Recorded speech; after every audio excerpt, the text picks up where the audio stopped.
நேயர்கள் இணைந்திருப்பது ஃபோக்கஸ் தமிழ் வானொலியில் சதுரங்கம் நிகழ்ச்சி. சதுரங்கம் நிகழ்ச்சியில் யாழ் பல்கலைக்கழக அரச அறிவியல் துறை தலைவர் பேராசிரியர் KT கணேசலிங்கம் அவர்கள் கலந்து சிறப்பிக்கின்றார். அவருடனான இந்த சந்திப்பில் நமது அரசியல் ஆய்வாளர் மெல்பர்ன் ராஜ் அவர்கள் நிகழ்ச்சியோடு இணைந்து கொள்கிறார். வணக்கம் திரு கணேசலிங்கம் அவர்களே. வணக்கம். நன்றி. நிகழ்ச்சியோடு இணைந்தோடு நன்றி. வணக்கம் ராஜ். நிகழ்ச்சிக்குள் நாங்கள் செல்லலாம் ராஜ். நீங்கள் கேள்விகளுடன் உங்கள் பதிவுக்கு செல்லலாம். நன்றி சத்யபாலன். நாங்கள் இப்பொழுது ஜனாதிபதி தேர்தல் மற்றும் பாராளுமன்ற தேர்தல் முடிவடைந்த பின்னர் உங்களை சந்திக்கின்றோம். அந்த வகையிலே இந்த ஜனாதிபதி தேர்தல் மற்றும் பாராளுமன்ற தேர்தல்கள் தமிழ் மக்களுக்கும் தமிழ் கட்சிகளுக்கும் முக்கியமாக என்ன விதமான படிப்பினைகளை கொடுத்திருக்கின்றது, அவற்றை எவ்வாறு தமிழ் கட்சிகள் கருத்தில் கொண்டு சரி செய்ய வேண்டும் என்பதை பற்றி தான் முக்கியமான இந்த கலந்துரையாடல் இருக்க போகின்றது. எனவே நாங்கள் முதலாவதாக 2 வகையாக பார்க்கும்பொழுது ஜனாதிபதி தேர்தலை பற்றியும் பின்னர் முக்கியமாக பாராளுமன்ற தேர்தல் முடிவை பற்றியும் ஆராய்வோம். முதலாவதாக நாங்கள் இந்த ஜனாதிபதி தேர்தலில் மன்னிக்கவும் திரு கணேசலிங்கம் அவர்களே, உங்கள் பின்னணியிலிருந்து யாரோ பேசுவது நமக்கு வந்து கொண்டிருக்கிறது. உங்கள் ஒஃபிஷியல் விஷயங்கள் வானொலியில் வந்துவிடுமா என்று நான் யோசிக்கிறேன்.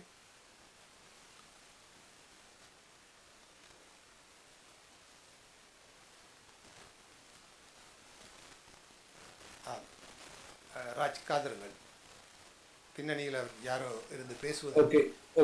நன்றி.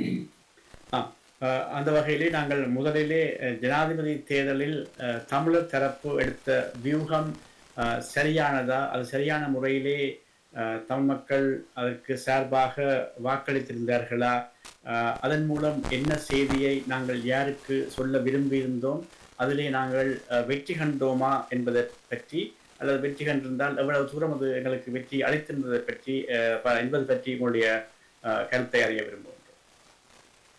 நிச்சயமாக நன்றி. இத்தகைய ஒரு வாய்ப்பு எனக்கு கிடைத்ததுக்கும் இந்த வானொலியோடு இருக்கின்ற நேயர்களுக்கு, அதே போன்று இந்த நிகழ்வில் கலந்து கொண்டிருக்கிறவங்க அனைவருக்கும் என்னுடைய இந்த நேர வணக்கத்தை தெரிவித்துக் கொண்டேன். உண்மையிலேயே கிழக்கு மாகாணத்தினுடைய பாராளுமன்ற தேர்தலின் பின்னர் ஏற்படுத்தப்பட்ட மாற்றம், அல்லது பாராளுமன்ற தேர்தலில் தமிழர் தரப்பு அடைந்து கொண்ட ஆசனங்களினுடைய எண்ணிக்கை, வாக்குகளினுடைய எண்ணிக்கை என்பனவற்றை உற்று நோக்குகின்ற போது அது ஏறக்குறைய தமிழ் மக்கள் ஜனாதிபதி தேர்தலில் அளித்த ஒரு நிலைப்பாடு, அல்லது அது சார்ந்து எடுத்த அந்த நிலைப்பாட்டினுடைய விளைவுகளை கிழக்கு மாகாணத்தில் நாங்கள் தெளிவாக கண்டுகொள்ளக்கூடியதாக இருந்தது. அதுக்கான அடிப்படை காரணம் ஒன்று இருந்தது. உண்மையில் அந்த வேட்பாளர், பொது வேட்பாளர் என்பவர் கிழக்கு மாகாணத்தைச் சேர்ந்தவர். தேசியம் என்ற ஒரு எண்ணப்பாட்டுக்கு அப்பால் தமிழர்கள் ஐக்கியமாதல் அல்லது ஒருமைப்பாட்டுடன் செயல்பட வேண்டும் என்ற அந்த கருப்பொருள் பெருமளவுக்கு முன்னெடுக்கப்பட்டிருந்தது. என்னன்னு சொன்னால், வடகிழக்கை பொறுத்தவரையில் தாயகத்தில் பயணிக்கின்ற ஒவ்வொரு சந்தர்ப்பங்களிலும் எங்களுக்கு உள்ளே இருந்த மிக முக்கியமான நெருக்கடியும் முக்கியமான குழப்பமும் ஏறக்கூடிய இவ்வகையான ஒரு சூழலை நாங்கள் எதிர்பார்த்தோம். அதாவது இந்த போக்கு, அதாவது இந்த பாராளுமன்ற தேர்தலோ ஜனாதிபதி தேர்தலோ அல்லது தென்னிலங்கை வேட்பாளரை நோக்கி நகர்த்தப்படுகின்ற செய்முறைகள் எங்களுக்கு நிறைய ஒரு அபாயமான அல்லது நெருக்கடி மிக்க ஒரு சூழலை எங்களுக்கு தரும் என்ற ஒரு முன்கூட்டிய ஒரு அவதானிப்பு எங்களிடம் இருந்தது. ஆகவே அந்த தளத்தோடு தான் ஏறக்குறைய அந்த பொது வேட்பாளர் என்ற கருத்தியலை நாங்கள் முதன்மைப்படுத்தினோம்.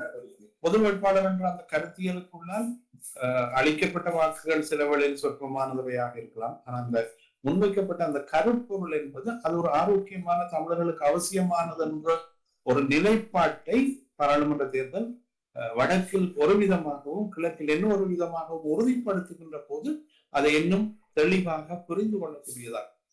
என்னென்னு சொன்னால், வடக்கை பொறுத்தவரையில் அது இவ்வாறான ஒரு நெருக்கடி மிக்க ஒரு சூழலுக்குள் அது வாக்களிக்கின்ற செய்முறைகளை வைத்துக் கொண்டு அவதானிக்கின்ற போது ஏற்படக்கூடிய பாதிப்புகளை முன்னிறுத்துகின்ற போதும், அதே நேரத்தில் கிழக்கில் ஆரோக்கியமாக தமிழ் தேசியத்தோடு சேர்ந்து பயணிக்கின்ற ஒரு எண்ணப்பாங்கை அது முதன்மைப்படுத்துகின்ற போது அது எடுத்திருக்கின்ற நிலைப்பாடும் ஏறக்குறைய ஈழத்தமிழருடைய அரசியலில் எங்கே பலவீனம் இருக்கிறது, எங்கே தொய்வு இருக்கிறது, எங்கே ஈழத்தமிழர் தங்களுடைய அரசியல் இருப்போடு சேர்ந்து பயணிக்க முடியாத ஒரு சூழலுக்குள் தள்ளப்பட்டு கொண்டிருக்கிறார்கள் என்பதை தெளிவாக காட்டுகின்ற அல்லது வெளிப்படுத்துகின்ற ஒரு செய்முறை ஒன்றாகவே அமைந்திருந்தது.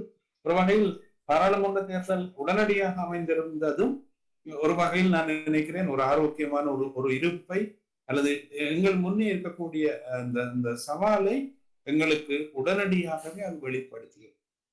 அந்த அடிப்படையில் தான் நான் அந்த விடயத்தை பார்க்க முயற்சிக்கின்றேன். இன்னொன்று நீங்கள் கேட்டது வடகிழக்கை பொறுத்தவரையில் தமிழ் கட்சிகள் பலவீனமான செய்முறைகள், தேசியம் என்பது பற்றிய எண்ணப்பாங்குகளை எப்படி இவர்கள் விளங்கி கொண்டிருக்கிறார்கள் என்பதும், அதன் சார்பு நிலைக்கு உட்படுத்தப்பட்ட சூழல் எவ்வாறு கட்டமைக்கப்பட்டிருக்கிறது என்பதையும் பற்றிய ஒரு தெளிவு நான் நினைக்கிறேன் ஏறக்குரிய இந்த பாராளுமன்ற தேர்தலில் பிரதிபலித்திருக்கின்றது.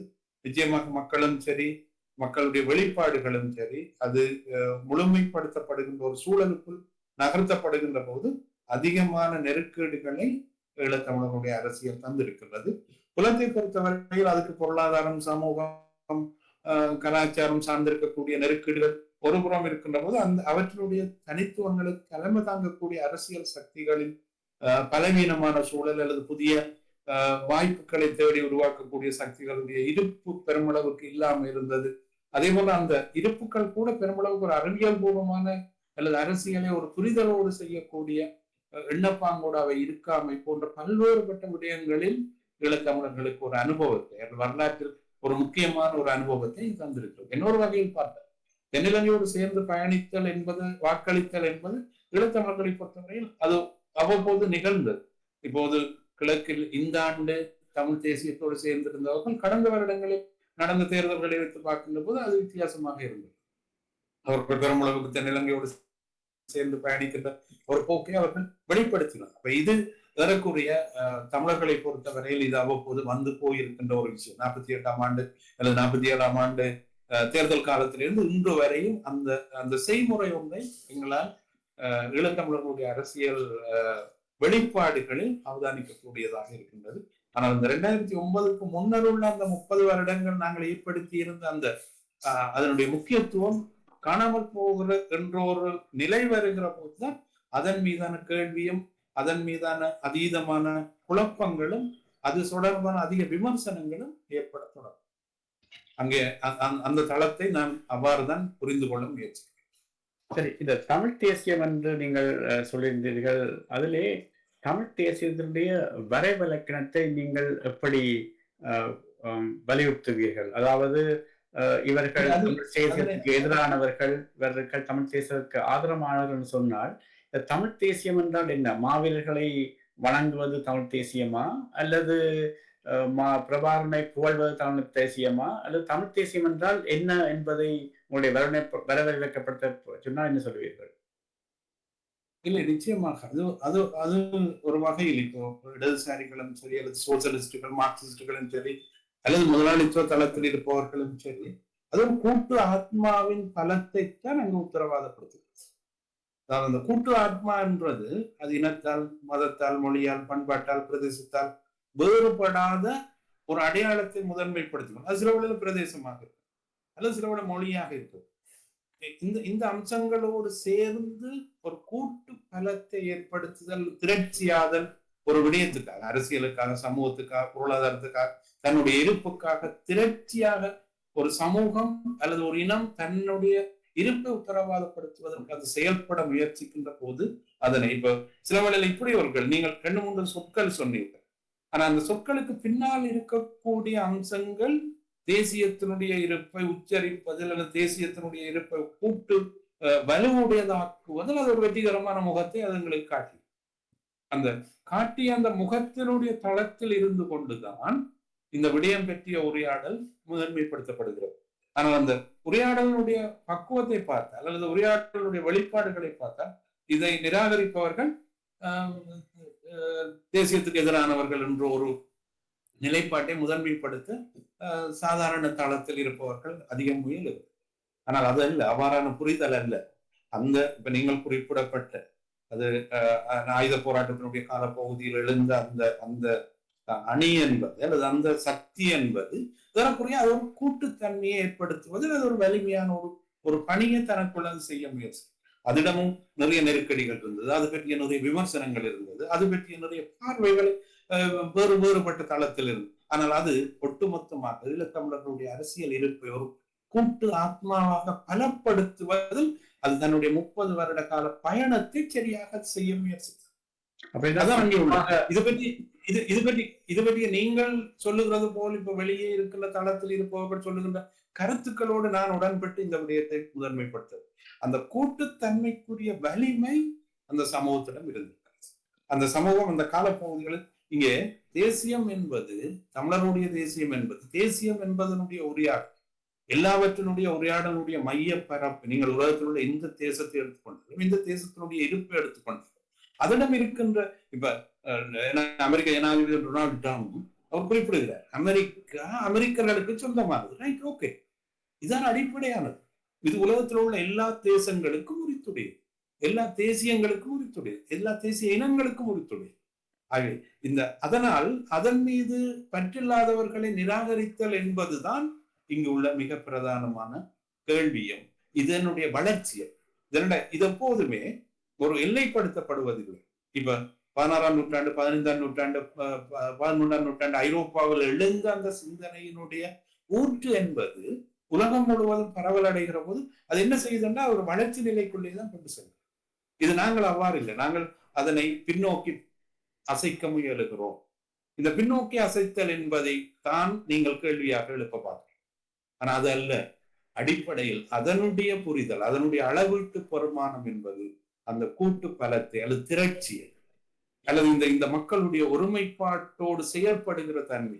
இங்கு மதம் சார்ந்திருக்கக்கூடிய மோதல்கள் இருக்கிறது, பிரதேசம் சார்ந்திருக்கக்கூடிய இது எல்லாவற்றையும் கடந்து அது இயங்குகிறதா என்றதுதான் இங்கே உள்ள முக்கியமான பொருட்கள். கிழக்குக்கும் வடக்குக்கும் மோதல் வருகிற போதே தேசியத்தினுடைய சுருக்கம் அல்லது பலவீனம் தொடங்கிவிட்டது.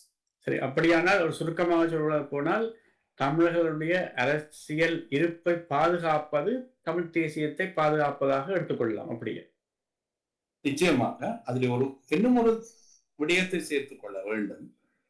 அந்த தமிழருடைய இருப்பு என்றது எதில் தங்கி இருக்கிறது? வெறுமையாக அரசியலில் இல்லையே, பொருளாதாரத்தில், சமூகத்தில், பண்பாட்டு முறைகளில், பிரதேசம் சார்ந்திருக்கக்கூடிய இவை எல்லாவற்றினுடைய கூட்டில் தான் தமிழருடைய இருப்பு தங்கி. நிலத்தில் இருத்தல் என்பது நிலத்தில் என்னுடைய ஆதிக்கத்தை கொண்டு இருத்தல் அல்ல, என்னுடைய பகிர்வில் சேர்ந்து இருத்தல். அந்த பகிர்வை ஏற்படுத்தக்கூடியவன் அயலவன், அவன் தேசிய பற்றோடு தேசிய எண்ணத்தோடு அவன் வேற சாதியவனாயிருக்கலாம், வேற மதத்தை கொண்டவனாயிருக்கலாம், வேற மொழியை பின்பற்றுவனாக இருக்கலாம். ஆனா அவனுடைய கூட்டுத்தன்மை என்பது இங்க வலிமை. ஆனா எங்களிடம் இருப்பது மொழி சார்ந்து இருக்கக்கூடிய ஒரு தேசிய அடையாளம். நாங்கள் அந்த மொழி சார்ந்த தேசிய அடையாளத்தை கடக்கவில்லை, அது சர்வதேச மயப்படுத்தப்பட்ட ஒன்று. மார்க்ஸ் குறிப்பிடுற அந்த வாதங்களை எல்லாவற்றையும் நாங்கள் இங்கே அளவீடு செய்ய நான் நினைக்கிறேன், முதன்மைப்படுத்த நான் முயற்சிக்கிறேன். மாறாக தேசியத்தினுடைய இருப்போடு தான் சர்வதேசியத்தினுடைய இருப்பை பற்றி அவர் ஐரிஸ் விடுதலை போராட்டத்தை பற்றி முதன்மைப்படுத்துகின்ற போது கார்ல் மார்க்ஸ் குறிப்பிடுகின்றார். தேசியத்தினுடைய இருப்பில் இருந்து கொண்டுதான் சர்வதேசியத்தினுடைய இருப்புக்குள் ஒரு ஐரிஸ் இனம் செயல்பட முடியும். நான் நினைக்கிறேன் கடந்த வாரம் தினக்குரலில் நான் எழுதின கட்டுரையில் நான் அதைத்தான் பிரதிபலித்திருந்தேன். சரி, அப்படி பார்க்கும் பொழுது ஒரு அங்கமாக தமிழ் தேசியத்தின் ஒரு அங்கமாக நீங்கள் சொல்லக்கூடிய தமிழர்களின் அரசியல் இருப்பு என்பதை எடுத்துக்கொண்டால் அந்த கடந்த 2 தேர்தல்களிலும் தமிழ் மக்கள், வடக்கை சேர்ந்த தமிழ் மக்கள் ஒரு தென்னிலங்கை கட்சிக்குத்தானே முதலிடத்தை வழங்கியிருந்தார்கள். அப்படினால் வடக்கு தமிழர்கள் தங்களுடைய அரசியல் இருப்பை, தமிழ் தேசியத்தை கைவிட்டு விட்டார்கள் என்று எடுத்துக்கொள்ள முடியும். அதாவது ஜனாதிபதி தேர்தலிலே சஜித் பிரேமதாசாவுக்கு கூடுதலான வாக்குகளையும் பார்லிமெண்ட் தேர்தலிலே என்பிபிக்கு கூடுதலான வாக்குகளையும் அளிப்பதன் மூலம் வடக்கு தமிழர்கள் தமிழ் தேசியத்தை கைவிட்டதாக எடுத்துக்கொள்ளலாம். இல்லை, அது அவ்வாறான ஒரு விமர்சனம் அதிகமாக முதன்மைப்படுத்தப்படுகிறது. ஆனால் என்னுடைய அளவீடு அல்லது நான் என்னுடைய இந்த 40 வருட இந்த அரசியல் விஞ்ஞான பரப்பினுடைய பயணத்தினுடைய அளவீடு நான் இவ்வாறுதான் அதை பார்க்கின்றேன். ஒன்று, தேர்தல் என்பது அவ்வப்போது 5 வருடத்துக்கு ஒரு தடவை அது ஒரு வடிவத்தை எடுக்கும், இன்னொரு வடிவத்துக்குள் அது கைமாற்றப்படும். அது ஒரு வளமையான ஒரு செய்முறை உண்டு. அந்த செய்முறையில் அவர்களுடைய பயணம் என்பது தனித்துவமானதாகவும் சில வேளைகளில் கூட்டு சேர்ந்திருக்கக்கூடிய ஒரு அடையாளத்தையும் இலங்கை தேசியத்துக்குள்ள பயணம் செய்கின்ற அடையாளத்தையும் அது தந்திருக்கின்றது என்பது உண்மை. ஆனால் இதில் முக்கியமானது அவர்கள் தேர்ந்தெடுத்தவர்கள் தமிழர்கள் தான். அவர்கள் வாக்கு போட்டவர்களும் தமிழர்கள். இலங்கை கட்சியாக இருக்கின்றது அகில இலங்கை தமிழ் காங்கிரஸ். அது எவ்வாறான ஒரு கட்சி என்று கேள்வி எழுப்ப போனால் அது இலங்கை முழுவதுக்குமான ஒரு கட்சி. தன்னை பிறகு மாற்றிக்கொண்டது, தன்னுடைய அடையாளத்தை மாற்றிக்கொண்டது. இவ்வாறு பார்த்தீர்கள் என்று சொன்னால் தமிழரசு கட்சி தான் அல்லது சமஷ்டி கட்சி. சமஷ்டி என்பது ஒரு கொஞ்சம் பேஸ்ல இருந்து தோற்றுவிக்கப்பட்ட ஒன்று. அந்த மாதிரியான அடையாளங்களோடு இருக்கின்ற கட்சிகளையும் நோக்கி எங்களுடைய பயணங்கள் இருந்திருக்கு. இதில் அவர்கள் தேர்ந்தெடுத்தவர்கள் தமிழர்கள் என்பது ஒன்று. இரண்டாவது, அந்த நீங்கள் ஏற்கனவே குறிப்பிட்டது போல் இந்த தமிழ் தேசியத்தை விட்டு அவர்கள் விலகிவிட்டார்கள் என்பதற்கான அடிப்படைகளும் தமிழ் தேசிய கட்சிகளுடைய அணுகுமுறைகளில் இருந்த பலவீனங்கள் மீதான விமர்சனங்களாகத்தான் உண்மையில் அதை பார்க்க. தேர்ந்தெடுத்தவர்களும் தமிழர்கள் என்று சொல்றீர்கள். ஆனால் முன்னைய காலத்திலே தமிழர்கள் ஏனைய கட்சிகளிடமிருந்து தேர்ந்தெடுக்கப்படும் பொழுது அவர்கள் சுட்டுக் கொல்லப்பட்டார்கள். அதற்கு என்ன காரணம் என்று சொன்னால், அல்லது போட்டியிடப்படும் போது சுட்டுக் கொல்லப்பட்டார்கள். அதற்கு சொன்ன காரணம் அவர்கள் தமிழ் தேசியத்தை ஒழிக்கிறார்கள் என்று சொல்லி. ஆனால் அப்படிப்பட்ட ஒரு ஒரு கைட்லைன்ஸ்ல நாங்கள் பார்க்கும் பொழுது இப்பொழுது தெரிவு செய்யப்பட்ட இந்த தமிழ் உறுப்பினர்களை எப்படி நாங்கள் தேர்ந்தெடுக்கப்பட்டவர்கள் தமிழர்கள் என்ற ரீதியிலே நாங்கள் அவர்கள் தேசியத்தை மறந்து விட்டார்கள் தமிழ் மக்கள் என்று எடுக்க முடியாது. அதுதான் நானும் வலியுறுத்த விரும்புகிறேன். இப்ப எவ்வாறு நான் அதை அளவீடு செய்கிறேன் என்றால், இப்ப தேர்ந்தெடுக்கப்பட்டவர்கள் தமிழர்கள் அல்லாதவர்கள் இல்லையே இதில் என்றது என்னுடைய ஒரு வாதம். இரண்டாவது வாதம், கடந்த காலங்களில் நீங்கள் குறிப்பிட்டது போல் தமிழ் தேசியத்தை சிதைக்கின்ற அணுகுமுறைகளை செய்தவர்கள் மீது இராணுவ ரீதியான ஆயுத ரீதியான நடவடிக்கைகள் மேற்கொள்ளப்பட்டன என்றது. ஆனா அந்த காலப்பகுதியில் இருந்த அமைப்புகளும் அந்த காலப்பகுதியில் இருந்த ஆயுத போராட்டத்தினுடைய வலிமையும் ஒரு தனி தேசம் பற்றிய உரையாடலோடு அது இருந்தது. அது தனி தேசம் என்பதற்குரிய ஒரு முழுமையான வடிவத்தை தனக்குள் அது வைத்துக் கொண்டது. அத்தகைய வடிவங்களோடு அது பயணம் செய்யக்கூடிய ஒரு இருப்பை அது தனக்குள் வைத்தது. ஆகவே அதனால் வழங்கப்பட்ட தண்டனைகள், அதனால் முன்வைக்கப்பட்ட விடயங்கள், அது மேல்நிலைக்கு கொண்டு வந்த அந்த சமூக ரீதியான இருப்பின் தன்மைகள் என்பது தனித்துவமாக நாங்கள் புரிந்து கொள்ளப்பட வேண்டும். ஆனால் இன்றைய களம் என்பது, இன்றைய யதார்த்தமான களம் என்பது ஒரு சமூக இருப்பின் யதார்த்த சூழலுக்குள்ளால் நாங்கள் இதை அடையாளப்படுத்தப்பட வேண்டிய தேவைப்பாடும் அளவீடும் தவிர்க்க முடியாது. இந்த தவிர்க்க முடியாத இந்த அளவீட்டு தன்மை என்பது நான் குறிப்பிடவில்லை. இப்போது தென்னிலங்கையில் இருக்கின்ற கட்சிகளோடு சேர்ந்து பயணிக்கிறது தான் தமிழ் தேசியம் என்று நான் உரையாடுகிறேன். மாறாக தமிழ் தேசியத்தினுடைய இருப்பில் ஏற்படக்கூடிய நெருக்கடிகளுக்கு ஒரு மாற்றத்தை அவர்கள் தேடினார்கள். ஒரு தளத்தில் உங்களுக்கு நிச்சயமாக 28 அரசியல் கட்சிகள், 26 சுயேட்சை குழுக்கள் வடக்கில் மட்டும் இவ்வாறான ஒரு களத்தை இந்த மக்கள் எதிர்நோக்குகிற போது இப்ப வரக்கூடிய இந்த இந்த இந்த இந்த தமிழரசு கட்சியையும் இந்த மான் கூட்டத்தையும் இந்த சங்கு கூட்டத்தையும் சேர்த்து ஒரு தொகுப்பாக நீங்கள் தேர்தல் என்று பார்க்கிற போது வாக்குகளினுடைய எண்ணிக்கை என்று பார்க்க 1,60,000 மேற்பட்ட வாக்குகள். அப்ப இந்த மக்களுடைய வெளிப்பாடுவாறு இருந்திருக்கிறது என்ற ஒரு கேள்வி மிக முக்கியம். இது உண்மை, இது சரியான அளவு என்று நாம் விவாதிக்க வரவில்லை. இதில் நாங்கள் தவறு செய்திருக்கிறோம், பிழை செய்திருக்கிறோம், எங்களுடைய கூட்டுத்தன்மை இருக்கவில்லை, தேசியம் என்பது கூட்டு என்பதற்குரிய எந்த அடிப்படையும் இங்கு முன்வைக்கப்படவில்லை என்ற யதார்த்தமான விமர்சனங்கள் எல்லாம் சரியானது. இதனால் ஏற்படுத்தப்பட்ட அறுவடையினுடைய விளைவும் சரியானது. அதாவது தமிழ் தேசியத்துக்கு எதிராக இந்த மக்கள் செயல்பட்டிருக்கிறார்கள் என்று வெளியே இருந்து பார்ப்பவர்கள், முதன்மைப்படுத்துபவர்கள் அல்லது இது பற்றி விமர்சனம் பெற்றவர்கள் இதில் நான் தவறு சொல்லவில்லை. ஆனால் இந்த மக்களுடைய வெளிப்பாடு என்பது மக்கள் இது சார்ந்திருக்கக்கூடிய எண்ணங்களை முற்றாக அவர்கள் கைவிட்டு செயல்பட்டிருக்கிறார்களா என்பது ஒன்று. இரண்டாவது, இந்த மக்களுடைய அடிப்படை பிரச்சனைகள் இருக்கு. பொருளாதாரம் சார்ந்திருக்கிறது, சமூகம் சார்ந்திருக்கிறது, கல்வி சார்ந்திருக்கிறது. அவர்களுடைய இருப்பை பேணுவதற்குரிய எந்த உத்தரவாதப்படுத்தப்பட்ட செய்முறைகளும் இந்த காலப்பகுதிகளில் ஒன்றுமே சாத்தியப்படவில்லை. அந்த மக்களுடைய ஒருவனுடைய அவனுடைய உயிரின் பாதுகாப்பு தானே அவனுடைய வாழ்வின் பாதுகாப்பு. அந்த வாழ்வின் பாதுகாப்பு தானே அது தேசியத்தினுடைய இருப்பு. அந்த உயிரினுடைய இருப்பையும் அதுக்குரிய உத்தரவாதங்களை சாத்தியப்படுத்தக்கூடிய செய்முறைகள் ஒன்றும் இங்கே ஏற்படுத்தப்படவில்லையே.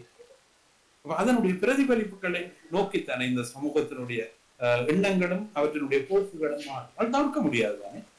எப்போதுமே ஒரு உயிரினுடைய இருப்பு என்பதற்கு உத்தரவாதப்படுத்தப்பட்ட, நீங்கள் சாதாரணமாக இந்த வெள்ளப்பெருக்கு அல்லது இந்த தேர்தல் காலங்களில் இந்த எங்களுடைய குடிசை, எங்களுடைய மக்களுடைய இருப்பினுடைய வடிவங்கள், அந்த மக்களை நேரடியாக தரிசிக்கின்றது, அந்த மக்கள் எதிர்கொள்ளுகின்ற நெருக்கடி, இவற்றினுடைய இருப்போடு இருந்துதானே அவர்கள் இந்த இந்த இந்த தேர்தலை, இந்த தேர்தல் முறைகளை, இந்த அம்சங்களை அவர்கள் எதிர்கொள்ளும். அவை யதார்த்தமாக இருக்கின்ற சூழலை நாங்கள் அளவீடு செய்ய தவறுகின்ற பட்சத்தில் தான் ஏறக்கூடிய எங்கள் தேசியம் மீதான விமர்சனங்கள் எங்களிடம் ஏற்பட தொடரும். இது வறுமையா அப்படியான கோட்பாட்டு மன்னிக்கவும் திரு கணேசலிங்கம் அவர்களே, நீங்கள் குறிப்பிட்ட இந்த அளவீடுகள், அவர்களுடைய நெருக்கடிகள், பொருளாதார பிரச்சனைகள், கல்வி பிரச்சனைகள் போன்றவை எல்லாம் 70களிலும் இதே போலத்தான் இருந்தது. அப்போது தமிழ் தேசியம் ரொம்ப வீச்சாக இருந்தது. அப்போது தமிழ் தேசியத்தை நோக்கிய வாக்குகள் இந்த இந்த குறைபாடுகள் எல்லாவற்றையும் தாண்டி முன்னிலைப்படுத்தப்பட்டது. இன்று ஏன் அது முன்னிலைப்படுத்தப்படவில்லை? இதுல என்னிடம் ஒரு கேள்வி. இப்ப நீங்கள் 70களில் 80களை நீங்கள் விவாதத்தில் கொண்டு வரது. 70களில் 80களில் தமிழரசு கட்சி தென்னிலங்கை கட்சிகளோடு சேர்ந்து அரசை அமைச்சுக்கள் இருந்திருக்கு, அதிகாரத்தில் பங்கீடு செய்யப்பட்டிருக்கிறது. தென்னிலங்கையினுடைய ஐக்கிய தேசிய கட்சியினுடைய உறுப்பினர்கள் பாராளுமன்றத்துக்கு வடகிழக்கிலிருந்து தேர்ந்தெடுக்கப்பட்டிருக்கிறார்கள், இடதுசாரிகளில் இருந்து தேர்ந்தெடுக்கப்பட்டிருக்கிறார்கள். இவ்வாறான செய்முறை 70கள் 80கள் இருந்திருக்கிறது தானே. இது ஒரு பக்கம் இருக்கட்டும். இன்னொரு விடயத்துக்கு, அதாவது 70கள் 80கள் இருந்த பொருளாதார ரீதியான கட்டமைப்பும் சமூக கட்டமைப்பு முறையும் இன்று உண்மையில் அதைவிட மோசமான நிலைக்கு போருக்கு பின்னர் அடைந்தது. அந்த காலப்பகுதியில் இருந்த உலகத்தோடு இருந்த தொடர்புகள், பிணைப்புகள், உலகம் சார்ந்திருக்கக்கூடிய தொடர்பாடல் தன்மையினுடைய வலிமைகள் போன்ற எல்லாமே பெருமளவுக்கு அந்த காலப்பகுதியினுடைய சூழலை கட்டமைப்பதற்கேற்ற வகையில். நிச்சயமாக நாங்கள் இலங்கையில் பொருளாதார ரீதியான இருப்புகளோடு எங்களுடைய வடகிழக்கினுடைய பங்களிப்பை நீங்கள் பார்த்தீர்கள் என்று சொன்னால் இப்ப வறுமையா மிக பின்தங்கிய நிலை, 2% சேவைத்துறையினுடைய பங்களிப்போடு அல்லது 2.8% சேவைத்துறையோட பங்களிப்போடு தான் நாங்கள் இலங்கையினுடைய இருப்பில் நாங்கள் முதன்மைப்படுத்தப்பட்டு இருக்கிறோம். மணியோட பொருளாதாரம் வந்தது, புகையிலை பொருளாதாரம் வந்தது. பின்னர் இப்போது நான் நினைக்கிறேன் இந்த டயஸ்போரா எக்கனாமிக் எங்களுடைய இருப்பு, வடகிழக்கினுடைய இருப்பு என்பது சாத்தியமாகிக் கொண்டிருக்கின்றது. அவை இந்த சூழலுக்குள் இந்த உலகத்தோடு நான் தரிசனங்களை இது முதன்மைப்படுத்துகின்ற போதுதான் இந்த கேள்விகள் எல்லாவற்றையும் இங்கே ஏற்படுத்த முயற்சிக்கிறது. இந்த கேள்விகளினுடைய பிரதிபலிப்பு தானே இவற்றினுடைய நிர்ணயத்தை செய்யக்கூடியதாக அமைக்கிறது. அவை நான் நினைக்கிறேன் நீங்கள் குறிப்பிட்ட அந்த 70களில் இருந்த தேசிய இருப்பினுடைய பயணம் என்பதற்கும் 2020களில் இருந்த தேசியத்தினுடைய பயணம் என்பதற்கும் இடையில் ஒரு பாரிய வேறுபாடும், உலகம் பற்றிய தரிசனமும், உலகம் இலங்கை மீதான அரசியல் கொள்ளுகின்ற உலக வல்லரசுகளுடைய சக்திகளுடைய எண்ணப்பாங்குகளும், இந்த மக்களுடைய பொருளாதார இருப்பில் காணப்படுகிற அம்சங்களுக்கும் இடையில் பாரிய இடைவெளியும் வேறுபாடும் ஏற்பட தொடங்கும். ஆனால் சமூக இருப்பில் வறுமை அல்லது இந்த இயலாமை, இந்த பலவீனம் அனைத்தும் ஒரே தளத்தில் தான் அவை இன்னும் அதிகரித்திருக்கிறது என்றுதான் என்னுடைய இருந்த சூழல் இல்லை. அந்த அதிகரிப்பு என்பது தமிழ் தேசியம் தொடர்பான சார்பு நிலையில் இருந்து தமிழ் மக்கள் விலகிச் செல்வதற்காக தங்களது தமிழ் வேட்பாளர், அதாவது நீங்கள் அவர்களை தமிழ் வேட்பாளர்கள் என்று குறிப்பிட்டிருந்தாலும் கூட அவர்கள் தமிழ் தேசிய அரசியல் என்பதற்கு மாற்றீடான ஒரு அரசியலை முன்வைக்கின்ற தரப்பினரை தமிழ் மக்கள் தேர்ந்தெடுக்கிறார்கள் என்றுதானே. அதுதான் யதார்த்தம். இல்லை, அந்த யதார்த்தத்துக்குள்ள அவர்கள் போவதற்கு அடிப்படையாக இருந்தது தமிழ் தேசியத்தினுடைய பலவீனம் தானே. அதைத்தான் நான் குறிப்பிடுவேன். தமிழ் தேசியத்தின் பலவீனம் என்பதுதான் இன்று தமிழ் மக்கள் அதை நிராகரிக்கிறார்கள் என்று நாங்கள் ஏன் எடுத்துக்கொள்ளக்கூடாது? அதை நிராகரிக்கிறார்கள் என்பது தமிழ் தேசியம் சரியான திசையில் கொண்டு செல்லப்படாமையினுடைய விளைவுதான் அது. தமிழ் தேசியத்தினுடைய இருப்பு கூட்டுத்தான் என்று சொன்னால் அந்த கூட்டை என்ன, நீங்கள் திருவண்ணாமலையில சங்கம் வீடும் ஒன்று சேருது, யாழ்ப்பாணத்திலும் வடகிழ ஏனைய பிரதேசங்களிலும் ஏன் சங்கம் வீடும் ஒன்று சேருது? இதனை புரிந்து கொள்ளப்பட வேண்டிய ஒரு விஷயம் இல்லையா இது? நீங்கள் திருவோணமலையில் ஒரு ஆசனத்தை சேர்த்துக் கொள்வதற்காக நீங்கள் அங்கு கொண்டு சேருகிறீர்கள், நீங்கள் இங்கு தனிச்சு 2 பேரும் மோதிக்கொள்ளு. தமிழ் தேசியத்தின் இல்ல ப்ரொஃபசர் மன்னிக்கவும், தமிழ் தேசியத்தின் இயலாமை என்பதை நீங்கள் இந்த கட்சிகளின் முரண்பாடு என்ற குறுகிய வட்டத்துக்குள் தான் பார்க்கிறீர்களா, அல்லது தமிழ் தேசியத்தின் விரைவான ஒரு ஒரு அதன் இயலாமை என்பது, அதாவது இது சாத்தியமில்லாத ஒரு விஷயம் என்று மக்கள் நினைக்க ஆரம்பித்து விட்டார்கள். எப்படி நாங்கள் நீங்கள் வெறும் குறுகிய வாதமாக கட்சிகளின் கூட்டு என்று அல்லது இந்த அரசியல்வாதிகளின் திருகுதாளம் தான் இந்த வெறுப்புக்கு காரணம் என்று நம்புகிறீர்கள்? அப்படி நம்புகிறீர்கள்? இல்ல, இதுல ரெண்டு விஷயம் இருக்கு. ஒன்று, அரசியல் என்பது இவை எல்லாவற்றையும் தலைமை தாங்குகிற விஷயம். இந்த அரசியல் இல்லாமல் ஏனைய அம்சங்களை கொண்டு செல்வது என்பது கடினம். அந்த இலக்கோடு தான் உலகத்தினுடைய முழு பரப்பும் இயங்கும். நீங்கள் உலகத்தில் உள்ள எல்லா சக்திகளும் எடுத்துக்கொண்டாலும் எல்லா சக்திகளினுடைய இருப்புக்குள்ளேயும் மிக வலிமையாக இருப்பது அரசியல். அதனால்தான் இந்த அரசியலை பற்றி நான் திரும்ப, அப்ப இந்த கூட்டுக்களினுடைய பலவீனம் என்பது இந்த அரசியலினுடைய பலவீனமாக போயிட்டு பொறுப்பும். இந்த அரசியலினுடைய பலவீனம் போக போக சமூகத்தினுடைய இருப்போடு சேர்ந்து அந்த அரசியல் பயணிக்க முடியாத சூழல் வருகிற போது அந்த மக்கள் இலகுவாகவே அந்நியப்படுகிறார். இன்னும் ஒரு அரசியல் தெரிவை பற்றி அவர்கள் சிந்திக்க தொடங்கும். அது அவர்களுடைய இருப்பு சார்ந்திருக்கக்கூடிய அம்சத்தினுடைய பிரதிபலிப்பு தான். அவர்கள் மாற்று, சரி நீங்கள் மாற்றுடன் சொல்லி கருதுகின்ற அம்சங்களை கூட அடையாளப்படுத்தி பாருங்களேன், ஒன்றுமே இல்லையே. எல்லாமே போலித்தனத்தினுடைய அடையாளமாகத்தான் இருக்கிறது. இன்னொரு அனுபவம் உண்டு தென்னிலங்கையில் 71 அல்லது 72 அல்லது 89 அழிக்கப்பட்டு போன ஒரு சக்தி ஒரு நீண்ட காலப்பகுதியை பயணம் செய்து, இப்ப இன்னொரு மிக முக்கியமான கேள்வி, இப்ப நீங்கள் முதலில் நீங்கள் குறிப்பிட்டது போல், அதாவது என்ன ஆயுத போராட்டத்தினுடைய பங்கெடுத்தவர்களை நேசிக்காவிட்டால் துரோகம் என்று நீங்கள் கருதுகிறீர்கள் என்ற ஒரு விவாதத்தை நீங்கள், எத்தனை ஆயுத போராட்டத்தில் களத்தில் இருந்தவர்கள் தேர்தல் போட்டியிட்டார்கள்? ஒருவரையும் இந்த மக்கள் தேர்ந்தெடுக்கவில்லை, ஒருவருக்கும் மக்கள் வாக்களிக்கவில்லை. அப்ப மாவீர துயிலும் இல்லங்களை ஒரு அடையாளப்படுத்தி பாருங்கள். அதுக்கு பிறகு வந்த மாவீர துயிலும் இல்லங்களில் நடந்த மாவீரத்தின நிகழ்வுகளை ஒரு பாருங்கள். எவ்வளவு திரண்டு இருந்தார்கள், லட்சக்கணக்கான மக்கள் எல்லா இடங்களிலும் திரண்டு இருந்தார்கள் இந்த ஆண்டு. ஆனால் அவர்கள் இந்த வேட்பாளர்களுக்கு அல்லது இந்த போராளிகள் என்று அடையாளப்படுத்தப்பட்டவர்கள் அவர்கள் வாக்களிக்கவில்லை. அப்ப இதனுடைய அடிப்படை என்ன? இந்த நியதிகள் என்ன? எவ்வாறான ஒரு சூழலுக்குள்ளால் இது பயணிக்கப்படுகிறது? அந்த இடத்துலதான் நீங்கள் கேட்ட கேள்வி நான் நினைக்கிறேன். இது தனித்து இந்த கட்சிகளுடைய கட்டமைப்பு மட்டும்தான் இதனுடைய பலவீனம் என்று நான் சொல்லுவேன். இந்த கட்சிகளுடைய பலவீனங்களுடைய கூட்டுத்தன்மை என்பது இந்த அரசியலை தலைமை தாங்கும் சக்திகளுடைய கூட்டுத்தன்மை. அந்த கூட்டுத்தன்மை காணாம போவதற்கு பின்னால் இந்த பொருளாதாரம், சமூகம், அறிவு சார்ந்திருக்கக்கூடிய அம்சம், அவற்றினுடைய பலவீனம், அவை எல்லாவற்றினுடைய ஒட்டுமொத்தமான இயல்தான். வெளியிலே ஒரு வடிவம், தேசியம் என்று ஒரு வெளியிலே ஒரு வடிவத்தை இவர்கள் அடையாளப்படுத்தினார்களே தவிர அதன் உள்ளார்ந்த அர்த்தங்களினுடைய தன்மைகளையும் பிரதிபலிப்புகளையும் இவர்கள் தேடி ஒழுங்குபடுத்துவதற்கு இவர்கள் யாரும் தயாராக, இன்று கூட தயாராக. இந்த தோல்விக்கு பின்னர் இவர் தோல்வி என்றதை அசஸ் பண்ணினார்கள் ஒருத்தரும் இல்லையே. இந்த கட்சி இந்த தோல்வியை ஒரு தடவை நினைச்சு பார்க்க கூட அந்த இது தயாராக இருக்கும். அடுத்த தேர்தலுக்கு எவ்வாறான தயாரிப்புகளை செய்தல் என்பது ஒரு விடயத்தை குறிப்பிட விரும்புகிறேன். இந்த பொது வேட்பாளருக்காக பயணித்த அந்த சூழலில், அதில் நான் ஒரு பங்கெடுப்பாளனாக இருந்த அடிப்படை பயணித்த அந்த சூழல், இந்த அந்த சூழலில் தரிசிக்கப்பட்ட அந்த மக்கள், அதுக்காக செலவு செய்யப்பட்ட அந்த நேரங்கள், அதுக்காக செலவு செய்யப்பட்ட பணமும், அதுக்கான முதலீடுகளும், நான் நினைக்கிறேன் இந்த ஈழத்தமிழர்களுடைய அரசியல் இருப்பு, ஒரு குறிப்பிடப்பட்டவர்களுடைய வாழ்வியல் முறைகளை, அவர்களுடைய இருப்பை உத்தரவாதப்படுத்தக்கூடியதாக இருக்கும் என்பது என்னுடைய அளவு. ஆனா நடைமுறைகள் அதுக்குரிய எந்த சூழலையும் தோற்றுவிக்கவில்லை. பாராளுமன்றத்தில் அதை விட இன்னுமே அதிகமான செய்முறைகளையும் செலவினங்களையும் இழப்பீடுகளையும் அவர்களுக்கு ஏற்படுத்தி, ஆனா அவர்கள் ஒருவருமே அதில் இருந்து ஒரு பாடத்தை கற்றுக்கொண்டதாக இதுவரை அவர்களுடைய வெளிப்பாடுகள். சரி, மீண்டும் இந்த ஜனாதிபதி தேர்தலை பற்றி கொஞ்சம் ஆராய்வோமானால், பொது வேட்பாளரை நிறுத்தியதை நீங்களும் ஒரு பங்காளியாக இருந்திருக்கிறீர்கள். அதிலே பெற்ற பெரும்பாலான அடிப்படையை பார்க்கும் பொழுது சாதாரண தோல்வி வடக்கிலே கிடைச்சிருக்கின்றது, ஆனால் படுதோல்வி கிழக்கிலே கிடைச்சிருக்கின்றது. இதுக்குரிய காரணம் என்ன?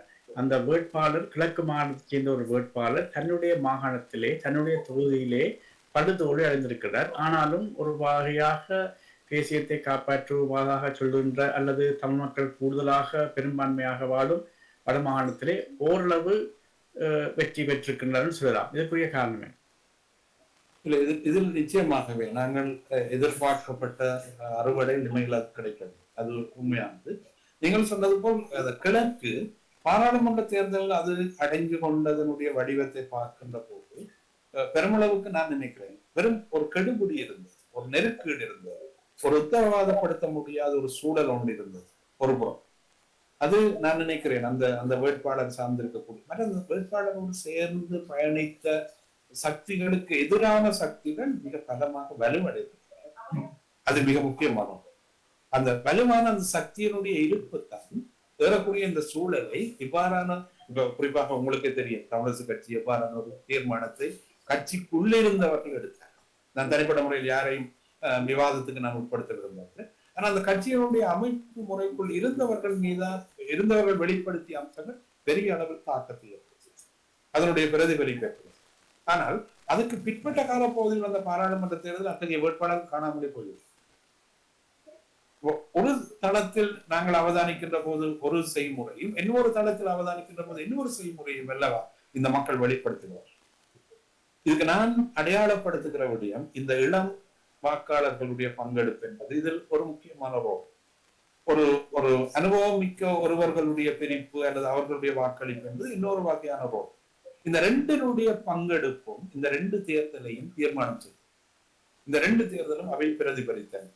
இரண்டாவது, கிழக்கு மாகாணத்தை பொறுத்தவரையில் அது பெரும் நெருக்கீடுகளுக்கு உட்பட்டு அந்த நெருக்கடிகளில் இருந்து அது தன்னை பாதுகாத்துக் கொள்வதற்கான சில செய்முறைகளை நோக்கி அது போக வேண்டிய தேவை.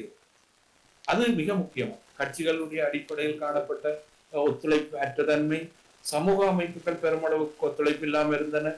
தென்னிலங்கையினுடைய சக்திகள், அதாவது ஜனாதிபதி தேர்தலில் போட்டியிட்ட எல்லா சக்திகளும் பெரும் நெருக்கடிகளை கொடுத்திருந்தன. இவ்வாறு இந்த பல காரணிகளினுடைய தாக்கம் உண்மையிலே அந்த தேர்தலை தீர்மானித்த அம்சமாக. ஆனாலும் அதை கடந்து ஒரு தனி வேட்பாளராக ஒரு 2,26,332 வாக்குகளை அவரால் பெற முடிந்தது என்பது நான் நினைக்கிறேன் இந்த சூழல். குமார் பொன்னம்பலம் அவர்கள் 1,78,000 வாக்குகளோ 18,000 வாக்குகள் தான் அவரால் எடுக்க முடிந்தது. அதோடு ஒப்பிடுகின்ற விதத்தில் அதில் ஒரு மாற்றத்தை ஏற்படுத்தியது. இதில்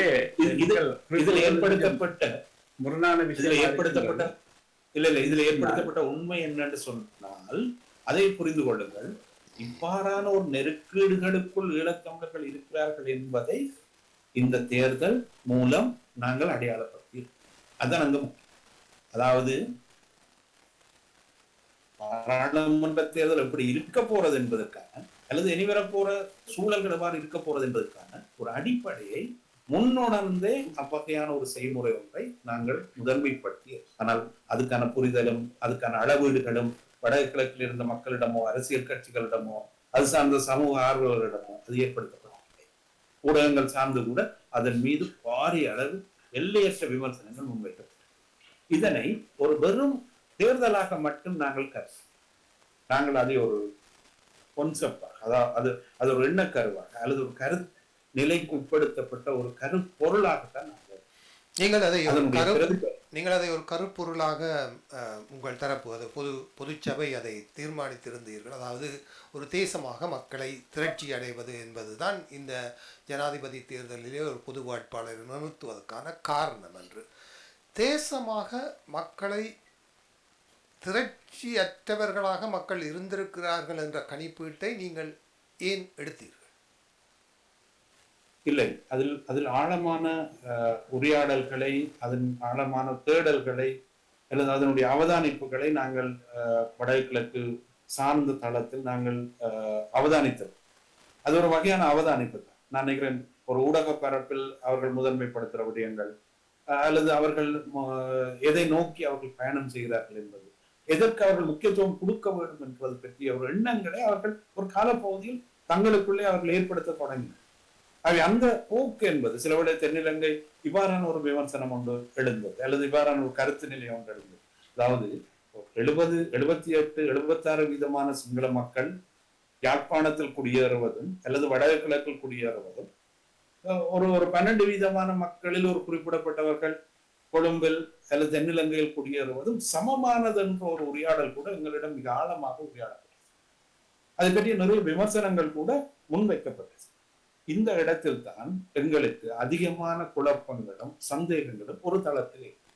இரண்டாவது தளத்தில் தென்னிலங்கை கட்சிகளும் தென்னிலங்கை அரசியல் நடவடிக்கைகளும் அவற்றினுடைய செய்முறைகளும் எங்களுடைய சக்திகள் மீது எவ்வாறு, எங்களுடைய தமிழ் தேசியம் சார்ந்திருக்கக்கூடிய சக்திகள் மீது ஏறக்குறைய அவர்கள் இந்த மைத்திரிபால ரணில் விக்ரமசிங்க அரசாங்கத்தின் காலப்பகுதி முழுவதும் அவர்கள் எவ்வாறு புதிய அரசியல் யாப்பை அவர்கள் கட்டமைக்கின்ற போது எவ்வாறு, தினைவாரங்கி அவர்கள் கையாளுகின்ற போது எவ்வாறு, இவ்வாறான விடயங்கள் வருகின்ற போதுதான் இதன் மீதான அதிருப்தியும் சந்தேகமும் இந்த மக்கள் வேறு ஒரு திசையை நோக்கி போகிறார்கள் என்ற எண்ணத்தோடும் தான் இந்த திரட்சியின் நெருக்கடி ஏற்பட தொடங்குகிறது என்பதை அடையாளப்படுத்தி போன தடவை, அதாவது இந்த தேர்தலில் இதுக்கு முதல் நடந்த ஜனாதிபதி தேர்தலில் ஒரு வேட்பாளர் நிறுத்துவதற்கு தமிழ் மக்கள் பேரவை அதுக்குரிய வாய்ப்பை உருவாக்குவதற்கு முயற்சித்தது. அதுக்குரிய சந்தர்ப்பம் இல்லாமல் போச்சு. ஆனால் இரண்டாவது கட்டத்தில் இந்த பொதுச்சபை அத்தகைய ஒரு பரிசோதனை, அது ஒரு வகையான பரிசோதனை தான். அந்த பரிசோதனையை மேற்கொள்வதென்ற முடிவுக்கு அது வந்தது.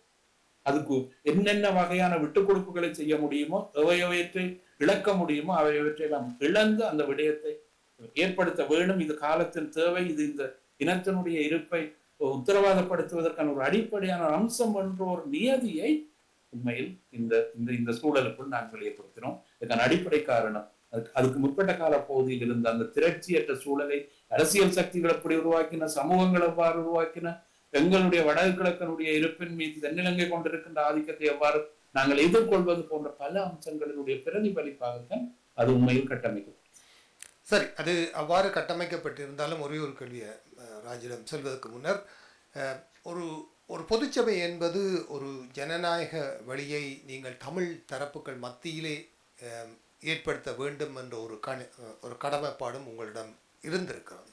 அதை நீங்கள் தமிழ் தேசியம் சார்ந்த ஒரு தலைப்பட்சமான ஒரு ஜனநாயக தேர்வாக தெரிவு செய்திருக்கிறீர்கள் என்று நான் கருதுகிறேன். ஏனென்றால் தமிழ் மக்களுக்கு தங்களது அரசியல் தெரிவை சுதந்திரமாக தெரிவு செய்வதற்கான ஒரு வழி தற்போது இருக்கிறது. அது முன்னர் போல ஒரு ஆயுத குழுக்களாலோ அல்லது மற்றவர்களாலோ கட்டுப்படுத்தப்பட வேண்டிய தேவை இல்லாத ஒரு புறச்சூழல் ஒன்று இருக்கிறது. ஆனால் பொது வேட்பாளரை முன்னிறுத்திய பின்னர் அவருக்கு வாக்களிக்காத எல்லா தரப்புகளும் தமிழ் தேச துரோகத்தில் ஈடுபடுகிறார்கள் அல்லது அதை ஆதரிக்காதவர்கள் எல்லோரும் தமிழ் தேச துரோகத்தில் ஈடுபடுகிறார் என்ற ஒரு விடயத்தை ஏன் பொதுச்சபை வலியுறுத்த ஆரம்பித்தது? அவ்வாறு ஒரு பிரச்சாரம்தான் இந்த பொது வேட்பாளர் தளத்திலே பெரிதாக முன்னெடுக்கப்பட்டது. இதை நீங்கள் அங்கே ஏற்றுக்கொள்கிறீர்களா?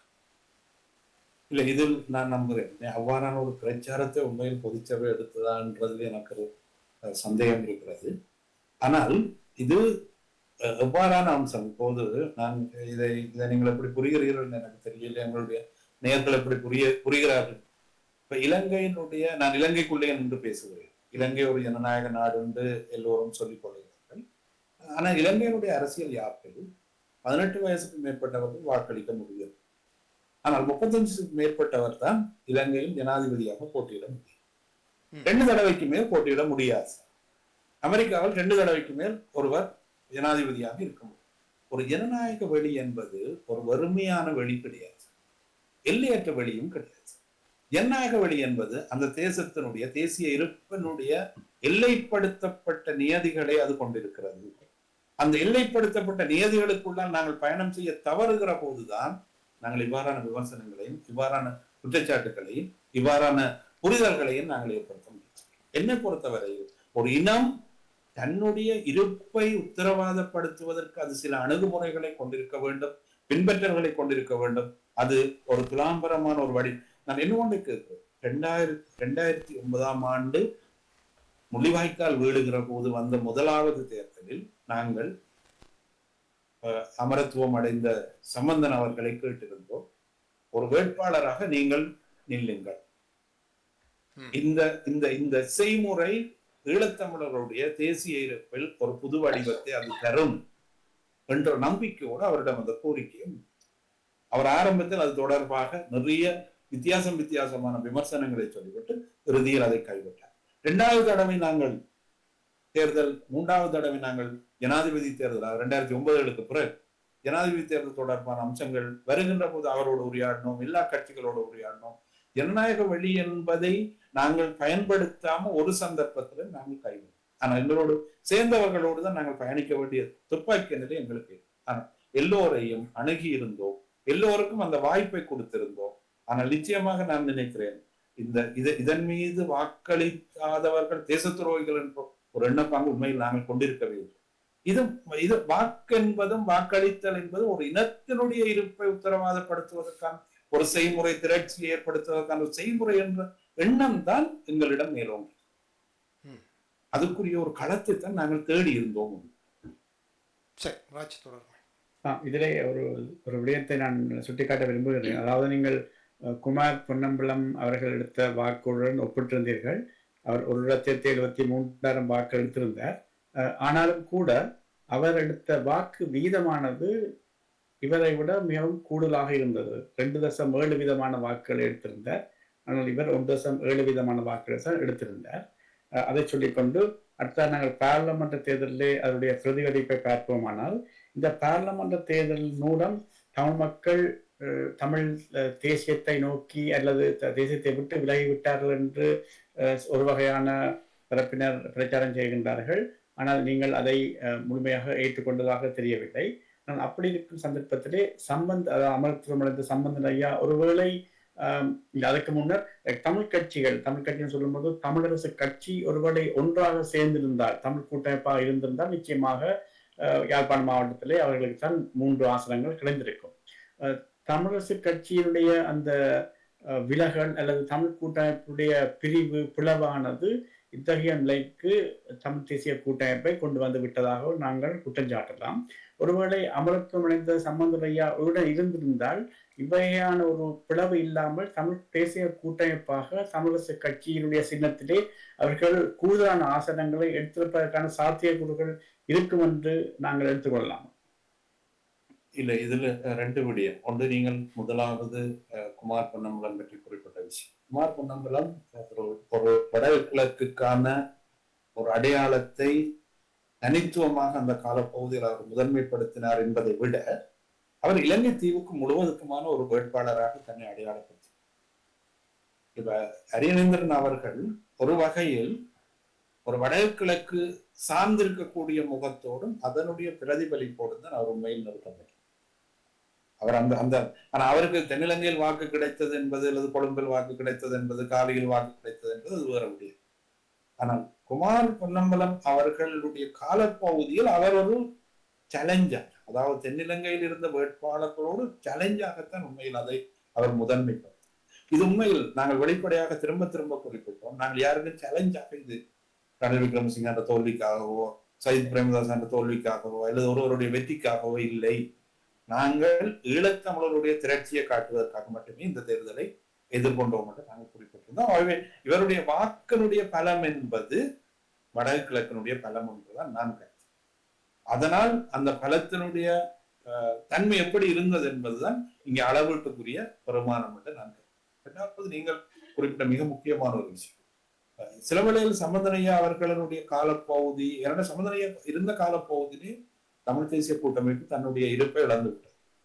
அதில் குறிப்பாக முதல் கட்ட பிரிப்பு அல்லது முதல் கட்ட உடைவு என்பது கஜேந்திரகுமார் பொன்னம்பலம் அவர்கள் வெளியேறு. அது கஜேந்திரகுமார் அதே போன்று பத்மினி போன்றவர்களுடைய முன்னாள் பாராளுமன்ற வெளியேற்றம் என்பது ஒரு பெரிய அளவில் அதனுடைய அந்த திரட்சியினுடைய உடைவுக்கு அது கால்கோளாக அமைந்தது. படிப்படியாக அது எல்லாமே அதுக்கு பிற்பட்ட கால பகுதியில் ஏற்படுத்தப்பட்ட எல்லா விடயங்களும், ஏன்னு சொன்னால் வன்னியில் நடந்த சந்திப்புகள், விடுதலை புலிகள் தலைமையோடு நிகழ்ந்த சந்திப்புகளுக்கு ஊடாக இது ஒரு திரட்சியை ஏற்படுத்துகின்ற ஒரு உத்திய அரசியலுக்குள்ளே பெருமளவுக்கு ஒரு வகையில் அந்த காலப்பகுதியில் நானே எழுதியிருக்கிறேன். சிம்பைனுக்கு சமவலு கொடுப்பதற்கு தமிழ் தேசிய கூட்டமைப்பை இவர்கள் உருவாக்குகிறார்களா என்ற ஒரு கேள்விக்குறியோடு கூட ஒரு கட்டுரை ஒன்று எழுதியிருக்கு. அதாவது பிரித்தானியாவினுடைய அல்லது இந்த ஐரிஷ் விடுதலை, அயர்லாந்தினுடைய விடுதலை போராட்டத்தோடு சிம்பைனுக்கு நிகரான ஒரு வடிவத்தை இந்த அரசியல் கட்சி கொண்டுமா என்ற ஒரு எண்ணப்பாங்கோடு தான் உண்மையில் இது உருவாக்கப்படுகிற போது அந்த எண்ணம் தாரகி சிவராம் அது தொடர் அந்த எண்ணத்தை முதன்மைப்படுத்துகின்ற போதும் அது சார்ந்த அவருடைய எழுத்துக்களும் குறிப்புகளும் நான் படித்திருக்கிறேன் அந்த காலப்பகுதி. ஆகவே இந்த சூழலுக்குள்ளால் இருந்து பார்க்கின்ற போது நீங்கள் குறிப்பிடுவது போல் இந்த தோல்வி என்பது ஒரு வகையில் தனித்துவமானது. இப்ப ஏற்கனவே நீங்கள் இருவரும் விவாதித்தது போல் இது ஒரு அரசியல் கட்சிகளுடைய கூட்டுத்தன்மையினுடைய தோல்வியாக மட்டும் இதை அளவீடு செய்யலாமா என்றது என்னிடம் குழப்பம்தான் பேசுது. ஏனென்றால் இந்த கட்சிகளுடைய கூட்டு என்பதற்கு முன்னர் இந்த மக்கள் இந்த கட்சிகளோடு சேர்ந்து பயணிக்கின்ற தன்மைகளில் இருந்து அவர்கள் விலகத் தொடங்கிவிட்டார்கள். அது வறுமையாக அரசியல் அபிலாசைகளுக்காக, அரசியல் இலக்குக்காக உருவாக்கப்பட்ட ஒரு ஸ்தலம் என்பதை கடந்து மக்கள் ஏனைய அம்சங்களை நோக்கி தங்களுடைய எண்ணத்தை முதன்மைப்படுத்த தொடங்கினார். அதான் அங்க நான் நினைக்கிறேன், அது உண்மையான விவாத பொருள் அதுதான். அவை எங்கெங்கு நாங்கள் பலவீனமான சூழல்களை கொண்டிருக்கின்றோம் என்பதை பொறுத்தே அவற்றினுடைய முடிவுகளும் தீர்வுகளும் சாதாரணமா நாங்கள் இப்போது விவாதித்துக் கொண்டிருப்பது அல்லது இப்போது பார்த்துக்கொண்டு இந்த வெள்ளம் ஒரு பாரிய அளவில் கிராமங்கள் அல்லது பின்தங்கிய பிரதேசங்கள், கரையோர பிரதேசங்கள், எந்த பாராளுமன்ற உறுப்பினரை நான் அதிகம் காணவில்லை, தமிழ் பாராளுமன்ற ஒரு சிலரை தவிர. அதுவும் அவர்கள் நான் நினைக்கிறேன் இந்த முகநூல்கள் பக்கங்களை நிரப்பீடு செய்வதற்காகத்தான் செயல்பட்டார்களா என்ற கேள்வி கூட எங்களிடம் எடுத்தது. ஆகவே இந்த சூழல் இப்ப தென்னிலங்கையில் இருக்கக்கூடிய ஒரு கட்சியினுடைய அமைச்சர் நான் நினைக்கிறேன் அந்த விடயங்களில் தங்களுடைய ஈடுபாட்டை அவர்கள் காண்பிப்பதற்கு அவர்கள் முயற்சி. அப்ப இந்த மாதிரியான செய்முறை என்பதும் சம்பந்தனையா இருந்திருந்தால் பாரான ஒரு சூழலை தந்திருக்கும் என்ற ஒரு கேள்வியை எங்களுக்குள் ஏற்படுத்த முயற்சிக்கிறது. ஆனால் இவற்றை கடந்து இவர்கள் நான் சம்பந்தனையா மட்டும் என்று நான் கருதவில்லை. இதை தேசமாக அல்லது தேசியமாக இவர்கள் கருதி இருந்தாலே இவர்களுடைய வெற்றி வாய்ப்பும் இந்த சூழலும் இவர்களுக்கு உரித்துடையதாக இருக்கும். இவர்கள் தேசமாக அன்றி தனி மனிதர்களா, கட்சியினுடைய நலனா, கட்சியினுடைய கொள்கை நலனா, தனி மனிதன், கட்சியினுடைய கொள்கை நலன், கட்சியினுடைய நலன், இந்த மூன்றையும் தாண்டி இவர்கள் சிந்திப்பது இன்னுமே இவர்கள் தயாராக வரவில்லை. இதுதான் இந்த சூழலுக்கான. இது சமதனையா காலத்தில் இருந்து கஜேந்திரகுமார் பொன்னம்பலமும் பத்மினியும் கஜனும் வெளியேறின கால பகுதியில் இருந்து அதனுடைய இருப்பு புலிய தொடங்கியது. இதுக்கு ஒரு நீண்ட வடிவம் ஒன்று இருக்கின்றது.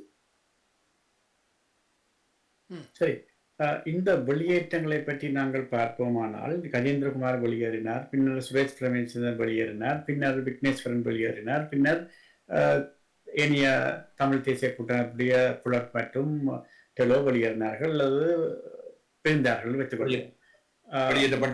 வெளியேற்றப்பட்டார்கள், பிரிந்து போனார்கள்.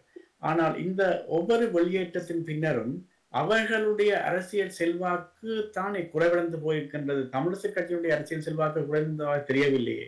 இதில் 3 பேராக இருந்த கஜேந்திரகுமார், மற்றது நீங்கள் சொன்ன அந்த பத்மினி சிதம்பரம், கஜேந்திரகுமார் இப்பொழுது ஒன்றாக மாறியிருந்தார்கள். அதே மாதிரி பிரேமச்சந்திரன் மற்றும் வவுனியாவுடைய சிவசக்தி ஆனந்தன் 2 உறுப்பினர் இருந்தார்கள், இப்பொழுது ஒன்றும் இல்லை. அதே மாதிரி விக்னேஸ்வரன் ஒன்றும் இல்லை. மற்றது டெலோ 3 MP, புலட் 4, 5 இருந்தார்கள், இப்பொழுது 1 தான் இருக்கிறார்கள். ஆனால் தமிழிசை கட்சியை பொறுத்த வரைக்கும் அவருடைய ஆசனங்கள் போன முறையை விட இந்த முறை கூடி வந்திருக்கிறது. எனவே அந்த வெளியேறிய அல்லது வெளியேற்றப்பட்டவர்களைத்தானே மக்கள் நிராகரித்திருக்கிறார் என்று எடுத்துக்கொள்ளலாமா, அல்லது அதை எப்படி உங்களுடைய பார்வை எப்படி இருக்கிறது? இல்லை, இதில் நான் நினைக்கிறேன் சில வேளையில நீங்கள் எப்படி புரிகிறீர்கள் எனக்கு தெரியாது. என்ன சில நான் உங்களை ஏனென்று சொன்னால் நீங்களும் கூட திரும்பவும் தமிழரசு கட்சி என்றுதான் கருதுகிறீர்களே தவிர இந்த தமிழரசு கட்சியினுடைய முக்கிய பாராளுமன்ற உறுப்பினர்கள், தோற்று போன பாராளுமன்ற உறுப்பினர்கள் உட்பட எல்லோரும் சொன்னார்கள் நாங்கள் 8 ஆசனங்களை பெற்றோம். நாங்கள் கடந்த காலப்பகுதியில் 6 ஆசனங்கள், இந்த வருஷம் நாங்கள் 8 ஆசனம், அம்பாறையில் நாங்கள் இன்னொரு ஆசனத்தை கூட பெற்றிருக்கிறோம் என்றெல்லாம் அவர்கள் விவாதங்கள் செய்தார்கள். ஆனால் இங்கே தோற்று போனது மக்கள் அல்ல, தேசியம் அல்ல. அதாவது பிரிந்து போனவர்களைத்தானே மக்கள் நிராகரித்தார்கள். அப்ப அவர்கள் பிரிந்து போனதைத்தானே மக்கள் குற்றம் சாட்டுகிறார்கள். அவர் சேர்ந்து இருக்கவில்லை என்று அவர்களைத்தானே மக்கள் குற்றம் சாட்டுகிறார்கள். தான் இந்த கேள்வியா இருக்கு. நீங்கள் அதை ஏன் தேசியம் தோற்றது என்று நம்புகிறேன்? தமிழரசு கட்சி தேசியத்துக்கு எதிரான கட்சி இல்லை. இது எண்ணிக்கையை வைத்துக் கொண்ட ஒரு தீர்மானத்துக்கு நாங்கள் போனோம்னா இப்படித்தான் நாங்கள் விவாதிப்போம். இது எண்ணிக்கை. நான் கேட்கிறேன், வடக்கு கிழக்காக எங்களிடம் 21 ஆசனங்கள் இருந்தது. 22, 21 ஆசனம், 22 தேசிய பட்டியல். எங்கள்கிட்ட இருந்த இந்த வடக்கு கிழக்காக இருந்த அந்த கூட்டுத்தன்மை என்பதைத்தான் நான் விவாதிக்கிறேன். அந்த கூட்டுத்தன்மையினுடைய உடைவு தானே இப்போது என்ன சித்தார்த்தன் அவருடைய தோல்வி, முன்னாள் பாராளுமன்ற சுரேஷ் பிரேமச்சந்திரனுடைய தோல்வி என்று நீங்கள் குறிப்பிடுவீங்க. இதெல்லாம் கூட்டாக இருக்கிற போது தானே சாத்தியம். இதுக்கு மாற்றீடு பிரிந்து போன போது தானே அந்த பிரிந்து போன அந்த களத்தை உருவாக்கியவர்கள் யார்? தமிழரசு கட்சியினர் தானே. அவர்களை வெளியேற்றியது தமிழரசு கட்சி தானே. அவர்களுக்கும் இவர்களுக்கும் இடையிலே மோதல் ஏற்பட்டது தான். அப்ப இங்க கட்சிகள் என்பதற்கு அப்பால் நீங்கள் இந்த விடயத்தை விவாத பொருளாக எடுத்தால் நாங்கள் இதில இருந்து எப்படி ஒரு புதிய கட்டமைப்பை பற்றியும் அல்லது புதிய வடிவத்தை பற்றியும் அல்லது நாங்கள் இந்த சூழலில் இருந்து எப்படி மாறுதல் என்பதை பற்றியும் நாங்கள் சிந்திக்கிறோம். ஏனென்றால் எங்களிடம் இருந்த இந்த 22ஐயும் நாங்கள் இழந்தது என்பது எங்களுடைய உடைவினால் தான். நீங்கள் குறிப்பிடுவதால் உடைந்தவர்கள் தொடர் உள்ளுக்கு இருந்தவர்களும் தொடர்ந்து போயிருக்காங்க. இல்ல இதிலே ஒரு சிறிய விளக்கத்தை நான் அறிய விரும்புகிறேன். அதாவது இதிலே தமிழிசை கட்சியை நீங்கள் தமிழிசை கட்சி தான் இவர்கள் வெளியேறதற்கான காரணம் என்று சொல்லியிருந்தீர்கள். கஜேந்திரகுமார் விலகும் பொழுது ஏனைய கட்சியைச் சேர்ந்தவர்கள், அதாவது புளொட்டிலோ எல்லோரும் சேர்ந்துதான் அவர்கள் விலக்குவதற்கான காரணமாக இருந்தார்கள் தவிர தமிழிசை கட்சியை மட்டும் ஏன் நீங்கள் சுட்டி காட்டுறீர்கள்? அவர்கள் தான் காரணம் என்று வெளியேறுவதற்கு. இல்ல இதுல ஒரு அடிப்படை நான் அவ்வாறான உரையாடலை கூட நான் விரும்பவில்லை. தமிழரசு கட்சி தான் அது உடைத்ததுன்னு நான் சொல்ல விரும்பவில்லை. நான் அதை கூட விலகிக்கொள்வேன். நான் இதில் இருக்கிற விவாதம் என்னன்னு சொன்னால், இந்த கூட்டுத்தன்மையோடு இருந்தவர்கள் இரண்டாவது தமிழரசு கட்சி ஒரு தாய் கட்சி, தமிழரசு கட்சி தான் தலைமை தாங்குவது. தமிழரசு கட்சியினுடைய மூத்த தலைவர்களாகத்தான் சம்பந்தன் ஐயா அடையாளப்படுத்தப்பட்டார். சம்பந்தன் ஐயாவை தேர்ந்தெடுப்பதில் அல்லது கிழக்கு இந்த கட்சி தமிழ் தேசிய கூட்டமைப்புக்கு தலைவராக உருவாக்கியது அப்போது இருந்த வன்னி தலைமை. வன்னி தலைமை அவ்வாறான ஒரு முடிவை எடுக்கிற போது அல்லது தீர்மானத்தை எடுக்கிற போது அந்த தீர்மானத்தினுடைய செய்முறைகளுக்குள்ளால் ஒரு இருப்பு அங்கு உத்தரவாதப்படுத்தப்படும். அந்த இருப்பு உத்தரவாதம் அற்று போவதற்குரிய களத்தை உருவாக்கியவதில் நீங்கள் குறிப்பிட்டது ஒரு எல்லோருக்கும் பங்கு இருக்கு. ஆனால் ஒரு கூட்டு என்பது விட்டுக் கொடுப்புகளுக்குள்ளால் தான் ஒரு கூட்டு என்பது. அந்த விட்டுக் கொடுப்பு யாருக்கானதுன்னா மக்களுக்கு. இவர்கள் எல்லோரும் தாங்கள் மக்கள் தேசியம் என்று ரெண்டையும் அந்த தலைப்பீட்டுக்குள் போட அவர்கள் முயற்சி. நான் கேட்கிறேன், இந்த ரெண்டினுடைய அளவீடும், அதாவது மக்களும் தேசியமும் என்பது இங்கு நெருக்கடிக்கு உள்ளாக்கப்பட்டிருக்கின்றதான் இப்ப விவாதிக்கப்படுது. என்பது நீங்கள் என்னத்தை கருதுகள்? விட்டுக் கொடுப்பதால் ஆசனங்களிலே விட்டுக் கொடுத்தால் வந்து சேருவார். இல்ல அது கூட நான் அது நீங்கள் இன்டர்னலி நீங்கள் உருவாக்குகிற விஷயம், கட்சிகள் உருவாக்குற விஷயம். நான் கேட்கிறேன், ஒரு தேசியம் என்பது கூட்டுத்தானே, உலகத்துல கூட்டுத்தானே உலகத்தின் வெற்றி. எங்களிடம் நிறைய அவ்வையார் இப்படி சொல்லி இருக்கிறார், தாய்மானவர் இப்படி சொல்லி இருக்கிறார் எல்லாம் நாங்கள் நிறைய அடம்பன் கொடியும் திரண்டால் முடியும் நாங்கள் ஒன்று இப்படி எல்லாம் எங்களுடைய தமிழ் மரபுகளுக்குள்ளே இருக்கிறது. இந்த கூட்டுத்தன்மையினுடைய உடைவு தானே இந்த தோல்விக்கான அடிப்படை காரணம் என்று அளவீடு செய்ய வேண்டிய தேவை இருக்கிறது. எண்ணிக்கை, பாராளுமன்ற உறுப்புரிமையினுடைய எண்ணிக்கையினுடைய அடிப்படையில் இதை நாங்கள் விவாதித்தால் அவ்வாறுதான் நாங்கள் பார்க்க முடியும். ஆனா நான் நினைக்கிறேன் இதையெல்லாம் கடந்துதான் நான் பார்க்கிறேன். தமிழர்களுடைய இருப்பு என்பதில் ஏற்பட்டிருக்கக்கூடிய நெருக்கடி, இப்ப நான் ஏற்கனவே சொன்னது போல், இப்ப என்பிபியினுடைய உறுப்பினர்கள் என்பிபியினுடைய கொள்கைக்கு கட்டுப்படுத்தான் இருப்பார். என்பிபி விரும்புகிற கொள்கையோடு சேர்ந்து தானே அவர்களுடைய பயணம் இருக்கு. தமிழர்களாக இருக்கலாம்.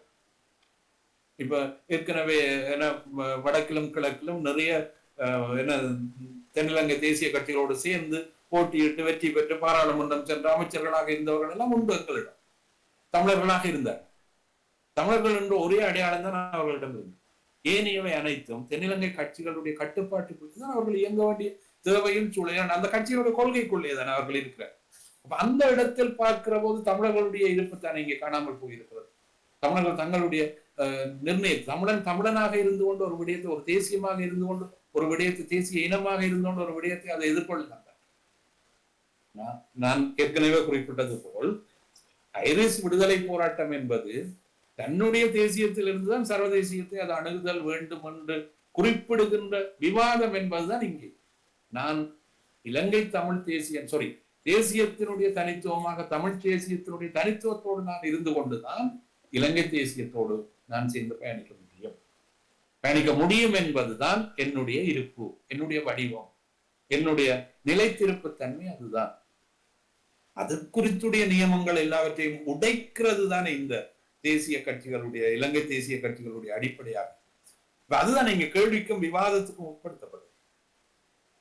ஒரு வர்க்க அடிப்படையிலான சமூகமாகவோ அல்லது ஒரு என்ன அதை கடந்து போய் ஒரு தேசிய இருப்பினுடைய சமூகமாகவோ அல்லது தேச இருப்பினுடைய அல்லது வடகிழக்கு பாரம்பரிய தாயகம் என்ற அடிப்படையினுடைய சமூகமாகவோ நாங்கள் இருந்து கொண்டுதானே நாங்கள் தென்னிலங்கையோ அல்லது உலகத்தையோ அல்லது பக்கத்துல இருக்கிற நாட்டையோ நாங்கள் எதிர்கொள்ள முடியும். இதுதான் இங்க விவாத பொருளும் முதன்மையான அம்சம். இதுக்கு நீங்கள் வலு கொடுக்கக்கூடிய சக்திகளாக நீங்கள் எண்ணத்தை இழந்தாலும் இவற்றினுடைய வலிமையை நீங்கள் ஒன்று தரக்கூடிய 3 லட்சம் மக்கள் கொல்லப்பட்டிருக்கிறார். அவை இந்த இந்த இந்த இழப்பீட்டினுடைய பின்புலத்தில் இருக்கக்கூடிய அல்லது இந்த போருக்காக, இந்த ஆயுத போராட்டத்தினுடைய போருக்காக, இந்த இந்த விடுதலைக்காக இவர்கள் என்ன வறுமையாக தங்களுடைய சுயநலனுக்காக இறந்து போனார்கள், காணாமல் போனார்கள், காட்டி கொடுக்கப்பட்டார்கள், கொல்லப்பட்டார்கள் இல்லையே. அவர்கள் இந்த தேசம் ஒரு ஒழுங்குபடுத்தப்பட வேண்டும், கட்டமைக்கப்பட வேண்டும் என்பதற்காகத்தானே அவர்கள் இந்த இனத்தினுடைய இருப்புக்காகத்தானே அவர்களுடைய இழப்பீடு இருந்தது. அதில் இருந்து கொண்டுதானே நீங்கள் அரசியல் செய்வீங்க. நீங்கள் அதில் இருந்து கொண்டுதானே அரசியலை பார்க்கிறீங்க. அவை அரசியல் எப்படி அவர்களுடைய, நான் சொல்லவில்லை, திரும்ப நீங்கள் அந்த இடத்துக்கு போங்க. நீங்கள் அவர்கள் விட்டு சென்ற இடத்தில் இருந்து ஒரு விருத்தியை, மாற்றத்தை, அபிவிருத்தியை அல்லது ஒரு வளர்ச்சி நிலையை நீங்கள் கட்டமையுங்கள். உங்களுடைய அந்த கட்டமைப்பு தன்மை என்பது சிதைந்து போய் சிதறடிக்க போய் காணாமல் போவது அல்ல. மாறாக இந்த சூழலில் இருந்த ஒரு மேல்நிலைக்கு எங்களை கொண்டு செல்லும். இந்த இனத்தினுடைய இருப்பை பாதுகாத்து அதுதான் இங்கே வேணுமே தவிர இவர்கள் 3 சீட் பெற்றார்கள், இவர்கள் 8 ஆசனம் பெற்றார்கள், இவர்கள் 2,26,000 அதெல்லாம் விவாதம். விவாதத்தினுடைய அடிப்படை இந்த இனம் தன்னுடைய இருப்பை நிலைநிறுத்திக் கொள்வதற்கான உத்திகளை வை. அந்த உத்திகளை இப்படி ஒரு கூட்டு தனி மனிதர்களாக இந்த உலகத்தில் ஒரு ஒன்றையும் சாதிக்க முடியும். இந்த நேட்டோ இல்லைன்னா அமெரிக்கா இல்லை, ஐரோப்பிய யூனியன் இல்லைன்னா ஐரோப்பிய நாடுகளே கிடையாது. இந்த நியதியைத்தான் நான் விவாதிக்க வரும். சரி, நீங்கள் சொல்ற விலங்குகள், அதாவது நீங்கள் அடம்பன் கொடியும் திறனத்தன் முடுக்கு என்றெல்லாம் சொல்லியிருந்தீர்கள், எங்களுடைய கோட்பாடுகள். இப்ப இந்த கோட்பாடுகளை எல்லாம் வைத்து நாங்கள் சொல்லும்போது தமிழ் கட்சிகள் எல்லாம் ஒரு குடைக்குள் வருவதாக நாங்கள் கற்பனை செய்து கொள்வோம். ஆனால் அடுத்து வரும் தேர்தலிலே என்ன நடக்கும்? சீட்டுக்கு பிடித்துக் கொண்டு பிரிந்து விடுவார்கள். இதுதான் எங்கள் நிலைமை. இப்ப இதை எப்படி சரிப்படுத்துவது? யார் சரிப்படுத்துவது? எப்படி சரிப்படுத்துவது? அதற்குத்தான் நான் கேட்டிருந்தேன். ஒருவேளை சம்பந்தனையா இருந்திருந்தால் இப்படியான பிளவை அவர் தன்னுடைய ஒரு ஆளுமை மூலம் கட்டுப்படுத்தியிருக்க முடியுமா? இல்ல, எனக்கு அதுல நம்பிக்கையே இல்லை. அவருடைய செய்ய முடியும் அப்படின்னா இதற்கு யார் இவைகளை எல்லோரையும் கட்டுப்படுத்தக்கூடிய? முன்னர் மன்னாருடைய ஆயர் இருந்தார். அவர் ஒரு வகையான செல்வாக்குடையவராக இருந்திருந்தார். எல்லா கட்சிகளையும் தன்னுடைய கண்ணசவின் கீழ் வைத்திருந்து கட்டுப்படுத்தி ஓரளவுக்கு ஒற்றுமைப்படுத்தக்கூடிய விதமாக ஒரு செல்வாக்குடையதாக இருந்திருந்தார். இப்பொழுது யாருமே இல்லை. அப்படி இருக்கிறதுல எப்படி இது சாத்தியக்கூறாக செய்யப்பட முடியுமா? அப்படியான விஷயம் இல்லை, சாத்தியப்படுத்த விட்டால் என்ன விளைவு வரும் என்று கருதுகின்ற சூழல் வந்தால்தான் அது வந்திருக்கிறது. இப்ப நீங்கள் குறிப்பிடுற விஷயம் இப்போது ஏற்பட்டிருக்கு. ஆனால் அந்த அந்த அந்த சூழல் தான் இதுல ஒரு மாற்றத்தை செய்ய வேண்டிய ஒரு நிர்பந்தம் வரும்.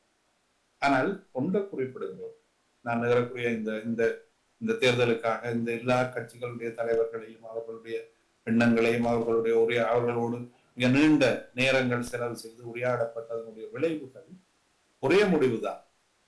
இந்த ஏற்கனவே இருந்த கட்டமைக்கப்பட்டிருக்கக்கூடிய அந்த கொள்கையுடைய என்று தங்களை சொல்லிக் கொள்ளுகிற, அடையாளப்படுத்திக் கொள்ளுகிற எல்லோரும் ஏதோ ஒரு அடிப்படையில் நீங்கள் குறிப்பிட்டது போல், நீங்கள் இப்போது குறிப்பிட்டது போல் அவர் தங்களுடைய நலனுக்கு உட்பட்டுத்தான் அவர்கள் இருக்கிறார். நிச்சயம் அந்த இடத்தில் அந்த நபர்களை மீண்டும் ஒன்றிணைத்து ஒரு வடிவத்துக்குள் கொண்டு வருதல் என்பது சாத்தியம் அற்றொரு விடயம் என்றுதான் நான் அளவீடு செய்வேன். என்னுடைய அனுபவத்துக்குள்ளால் எனக்கு கிடைத்த விளைவு அதுதான். அதுக்கு பிற்பட்ட காலப்பகுதி ஒன்றிலையும் நான் ஈடுபடுவதற்கான ஒரு சூழலை கூட அது தரவில்லை. ஏனென்று சொன்னால் அதுக்கான வாய்ப்புகள் முழுவதுமே அந்த காலப்பகுதியில் இல்லாமலே போயிடுச்சு. ஆகவே நிச்சயம் இது இவ்வாறான ஒரு நெருக்கடிக்குள் போயிருக்கு. இந்த நெருக்கடியில் இருந்து மீளுவதற்கு அதுக்காக இந்த தலைமைகள் அல்ல, அதுக்கான ஒரு புதிய தலைமைகள் பற்றிய தேடல் என்பதுதான் அல்லது அதுக்குரிய அடையாளம் என்பதுதான் தவிர்க்க முடியாத ஒரு அவசியப்பாட்டை இந்த இனத்துக்கு ஏற்படுத்தி. நீங்கள் சொன்னீர்களே யார், இது கேள்விக்குரியது. அதுக்கு பல காரணங்கள் இருக்கு. அதுக்கு இந்த குளோபல் ஃபார்முலேஷன் அதுக்கு ஒரு காரணம், இந்த இன்ஃபர்மேட்டிவ் வேர்ல்ட் இன்னொரு காரணம், இப்படி அதுக்கான நிறைய காரணங்கள் வேறொரு தளத்தில் இருக்கு. அந்த தளம் எல்லாவற்றையும் அப்படியே சேர்த்து நாங்கள் உள்ளடக்கி வைத்திருக்கோம். அந்த குப்பிகள், கூலங்கள், பலவீனங்கள், பலங்கள் எல்லாவற்றையும் சேர்த்து நாங்கள் உள்ளடக்கி வச்சிருக்கோம். நான் நினைக்கிறேன் நிச்சயமாக நீங்கள் கேட்பது உங்களுடைய ஆசை, என்னுடைய ஆசையும் அவ்வாறு தான் காணாமலே போய் இனி அதை மீளமைத்தல் என்பது மிக கடினமான விஷயம். ஒரு புது அடையாளம் தான் இதுக்கு சாத்தியம். கேளுங்க. இப்பொழுது ஸ்ரீதரன் அவர்கள் ஒரு அழைப்பை விடுத்திருக்கின்றார். தேர்தலுக்கு முன்னர் கூட தன்னுடைய தலைமையின் கீழே எல்லா கட்சிகளையும் சேர்த்து தான் பயணிப்ப முயற்சிப்பதாக சொல்லியிருந்தார்.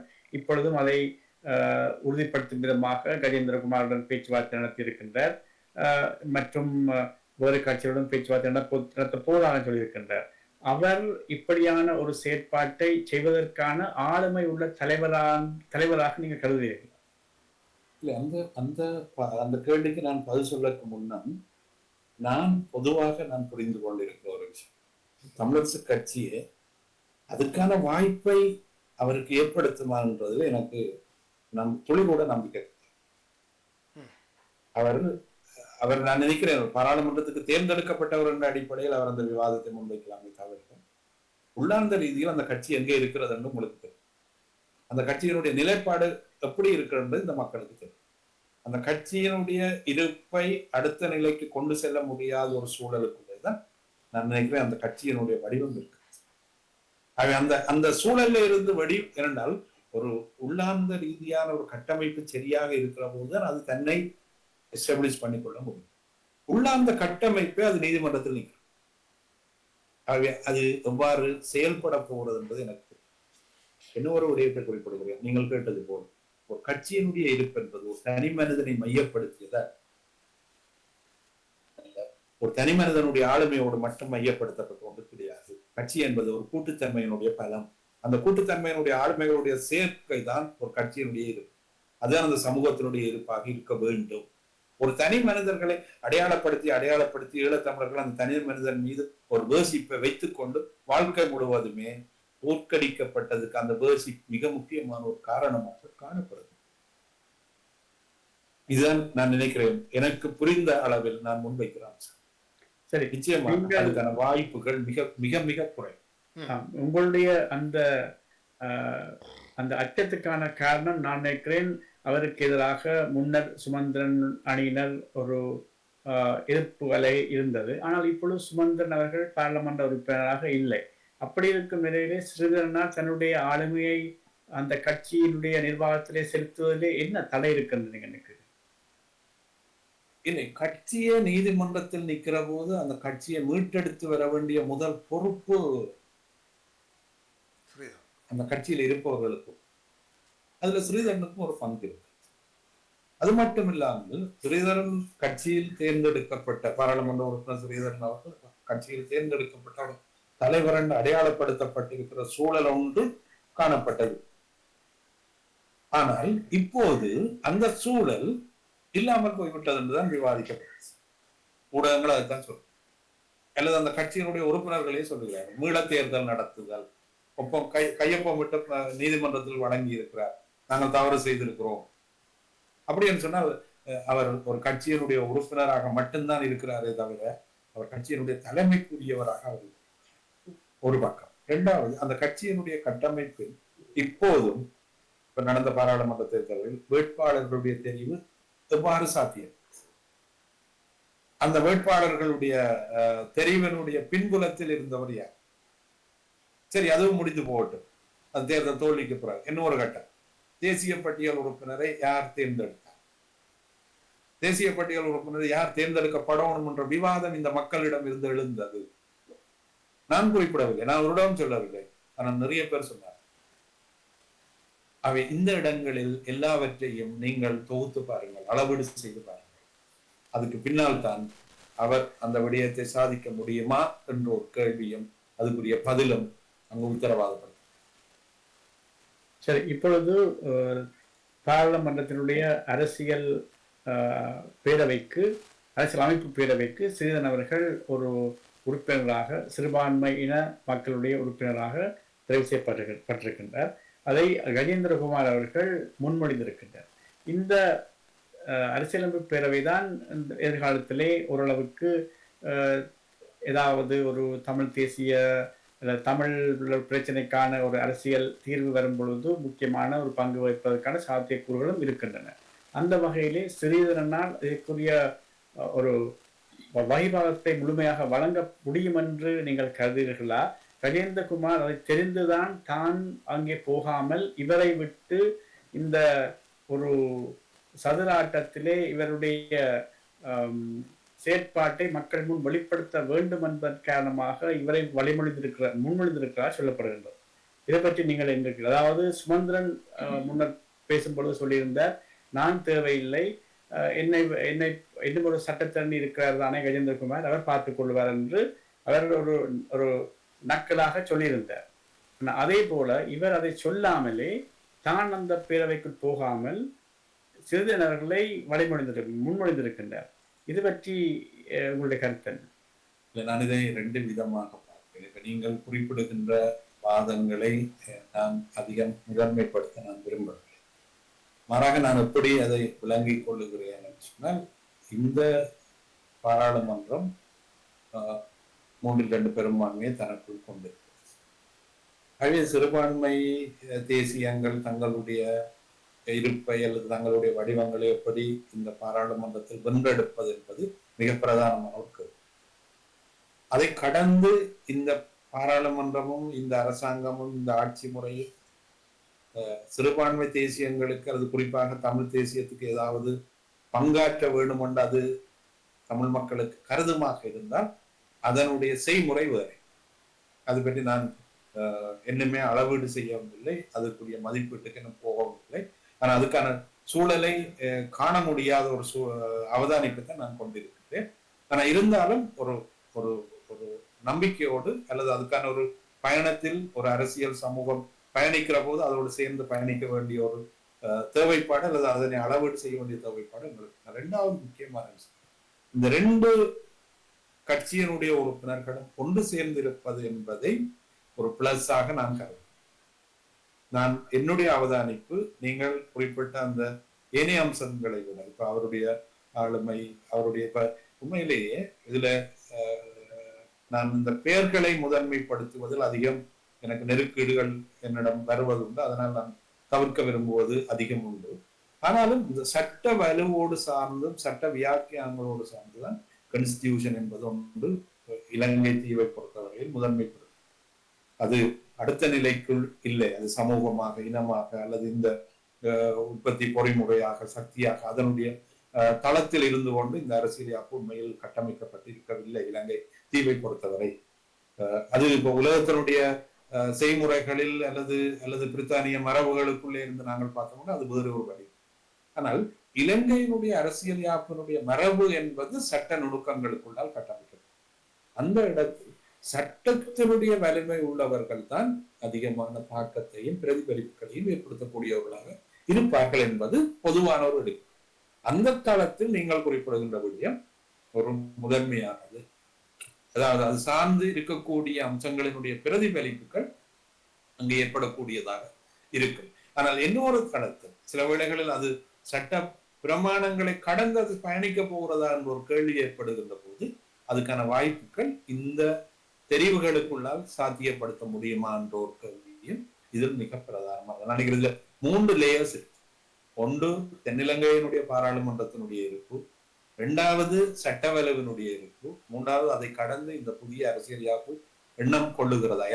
எப்போதுமே ஒரு டீப்ரோமோட் பண்ணப்படுவதில்லை. உலகத்தினுடைய இருப்பும் வடிவமும் தோற்றப்பாடும் எப்போதுமே ஒரு வளர்ச்சி நிலைக்கு தான் உட்படும். இப்போ 13 சார்ந்திருக்கக்கூடிய விவாதங்களை அவர்கள் நிராகரிக்க தொடங்குகிறார்கள். அதுக்கு மேலே உள்ள ஒரு அம்சம் பற்றிய ஒரு ஆடல் என்பது மிக அவசியமானது. அது இல்லாவிட்டால் இந்த நாட்டினுடைய இருப்பு என்பது ஒரு வேறு ஒரு வடிவத்தை நோக்கி அது போகும். அது தவிர்க்க முடியாத ஒரு சூழலைத்தான் அது ஏற்படுத்தும். அது இயல்பான ஒன்று. ஒரு வளர்ச்சி என்பது அதுதான். நான் நினைக்கிறேன் அந்த வளர்ச்சி குறித்துடைய உலகம்தான் உலகத்தினுடைய வளர்ச்சிக்குரிய அடிப்படையாக காணப்படுகிறது. அது எப்படி இருக்க போறதுன்றது தெரியல. ஆனா நீங்கள் குறிப்பிட்ட இந்த விடயத்தினுடைய என்னுடைய பார்வை அப்படியானால் சட்ட அறிவுடைய ஒருவர் இருக்க வேண்டும் என்று சொல்லும் பொழுது சுமந்திரன் அங்கே இல்லாத ஒரு இழப்பாக கருதப்படலாம். இல்லை, அதுக்கு மாற்று இருக்கும் என்று சொன்னால் அது சாத்தியப்பாடுடையதாக இருக்கு. இப்போ கஜேந்திரகுமார் பண்ண அது குறித்துடைய மாற்றீட்டை அவர் கொண்டிருக்க அந்த மாற்றீடு அங்கே நிரப்பீடு செய்யப்படுகிற போது அது ஒரு ஆரோக்கியமான வடிவத்தை கொண்டிருக்கும். இது வெறும் சட்ட பிரமாணங்களுக்குள்ளாலும் சட்ட வியாக்கியானங்களுக்குள்ளால் தான் இந்த அரசியல் யாப்பு கட்டமைக்கப்பட போகுதுன்னு சொன்னால் சரி. இப்ப நீங்கள் அம்பேத்கருடைய அரசியல் யாப்பை நீங்கள் எடுத்து பார்த்தீங்கன்னா அது இந்த இந்த வியாக்கியானங்களுக்குள்ள மட்டும் அது இருக்கவில்லை. சட்ட வியாக்கியானங்கள் ஒரு பக்கம் இருக்க, அது சமூகம், பொருளாதாரம், பண்பாடு, இனம், ஷெடியூல், இப்படி எல்லாம் அது கன அம்சங்களுக்குள்ளால் அது பார்க்கப்பட்ட ஒரு கான்ஸ்டிடியூஷன். அப்படியான ஒரு வடிவம் ஒன்று இங்க தோற்றுவிக்கப்படுமா இருந்தால் இந்த சட்ட பிரமாணங்களுடைய இருப்பு என்பது முதன்மை இல்லாமல் போய். ஆனாலும் கூட கஜேந்திரகுமார் பொன்னம்பலம் அவர்கள் சாதாரணமாக ஒரு சட்டத்தரணியாக மட்டும்தான் அவர் இருக்கின்றார். அவர் ஒரு வழக்குகளிலே வாதாடியதாகவோ அல்லது ஒரு சட்ட புத்தகங்களை எழுதியதாகவோ அல்லது அந்த வகையான ஒரு சட்ட அறிவு உள்ளவராக கருதப்படுவதாக தெரியவில்லை. அப்படி இருக்கும் ஒருவர் இப்படியான ஒரு சட்டத்தரணியாக இருப்பதை வைத்துக்கொண்டு மட்டும் அவருடைய அந்த வகிபாகம் இதற்கு உகந்ததாக இருக்கும் என்று எடுத்துக்கொள்ளலாம். இல்ல, இதில் உண்மையில மன்னிக்கணும் சார், என்னன்னா இதில் அவருடைய தனிப்பட்ட ரீதியான ஆளுமைகள், அவருடைய திறன்கள், அவருடைய விவாதங்கள் என்பது வேற. ஒரு இனத்தின் பிரதிபலிக்கக்கூடிய ஒரு கட்சியினுடைய தலைவர், அவருக்கு அந்த பொறுப்புகள் உண்டு. அந்த பொறுப்புகளை அவர் செயல்படுத்த, அது ஒரு ஆரோக்கியமான வடிவமாக அது இருக்கு. அடுத்ததாக இந்த தமிழ் தேசியத்தை முற்றுமுழுதாக பற்றி கொண்டிருக்கின்ற கஜேந்திரகுமாரனுடைய கட்சி, அதாவது தாங்கள் தான் புலிகளுடைய நீட்சி என்று மக்களுக்கு தங்களை அறிமுகப்படுத்துகின்ற கட்சி, இப்படியான ஒரு பின்னடைவை இந்த தேர்தலிலே அடைந்திருப்பதற்கான காரணம் என்ன?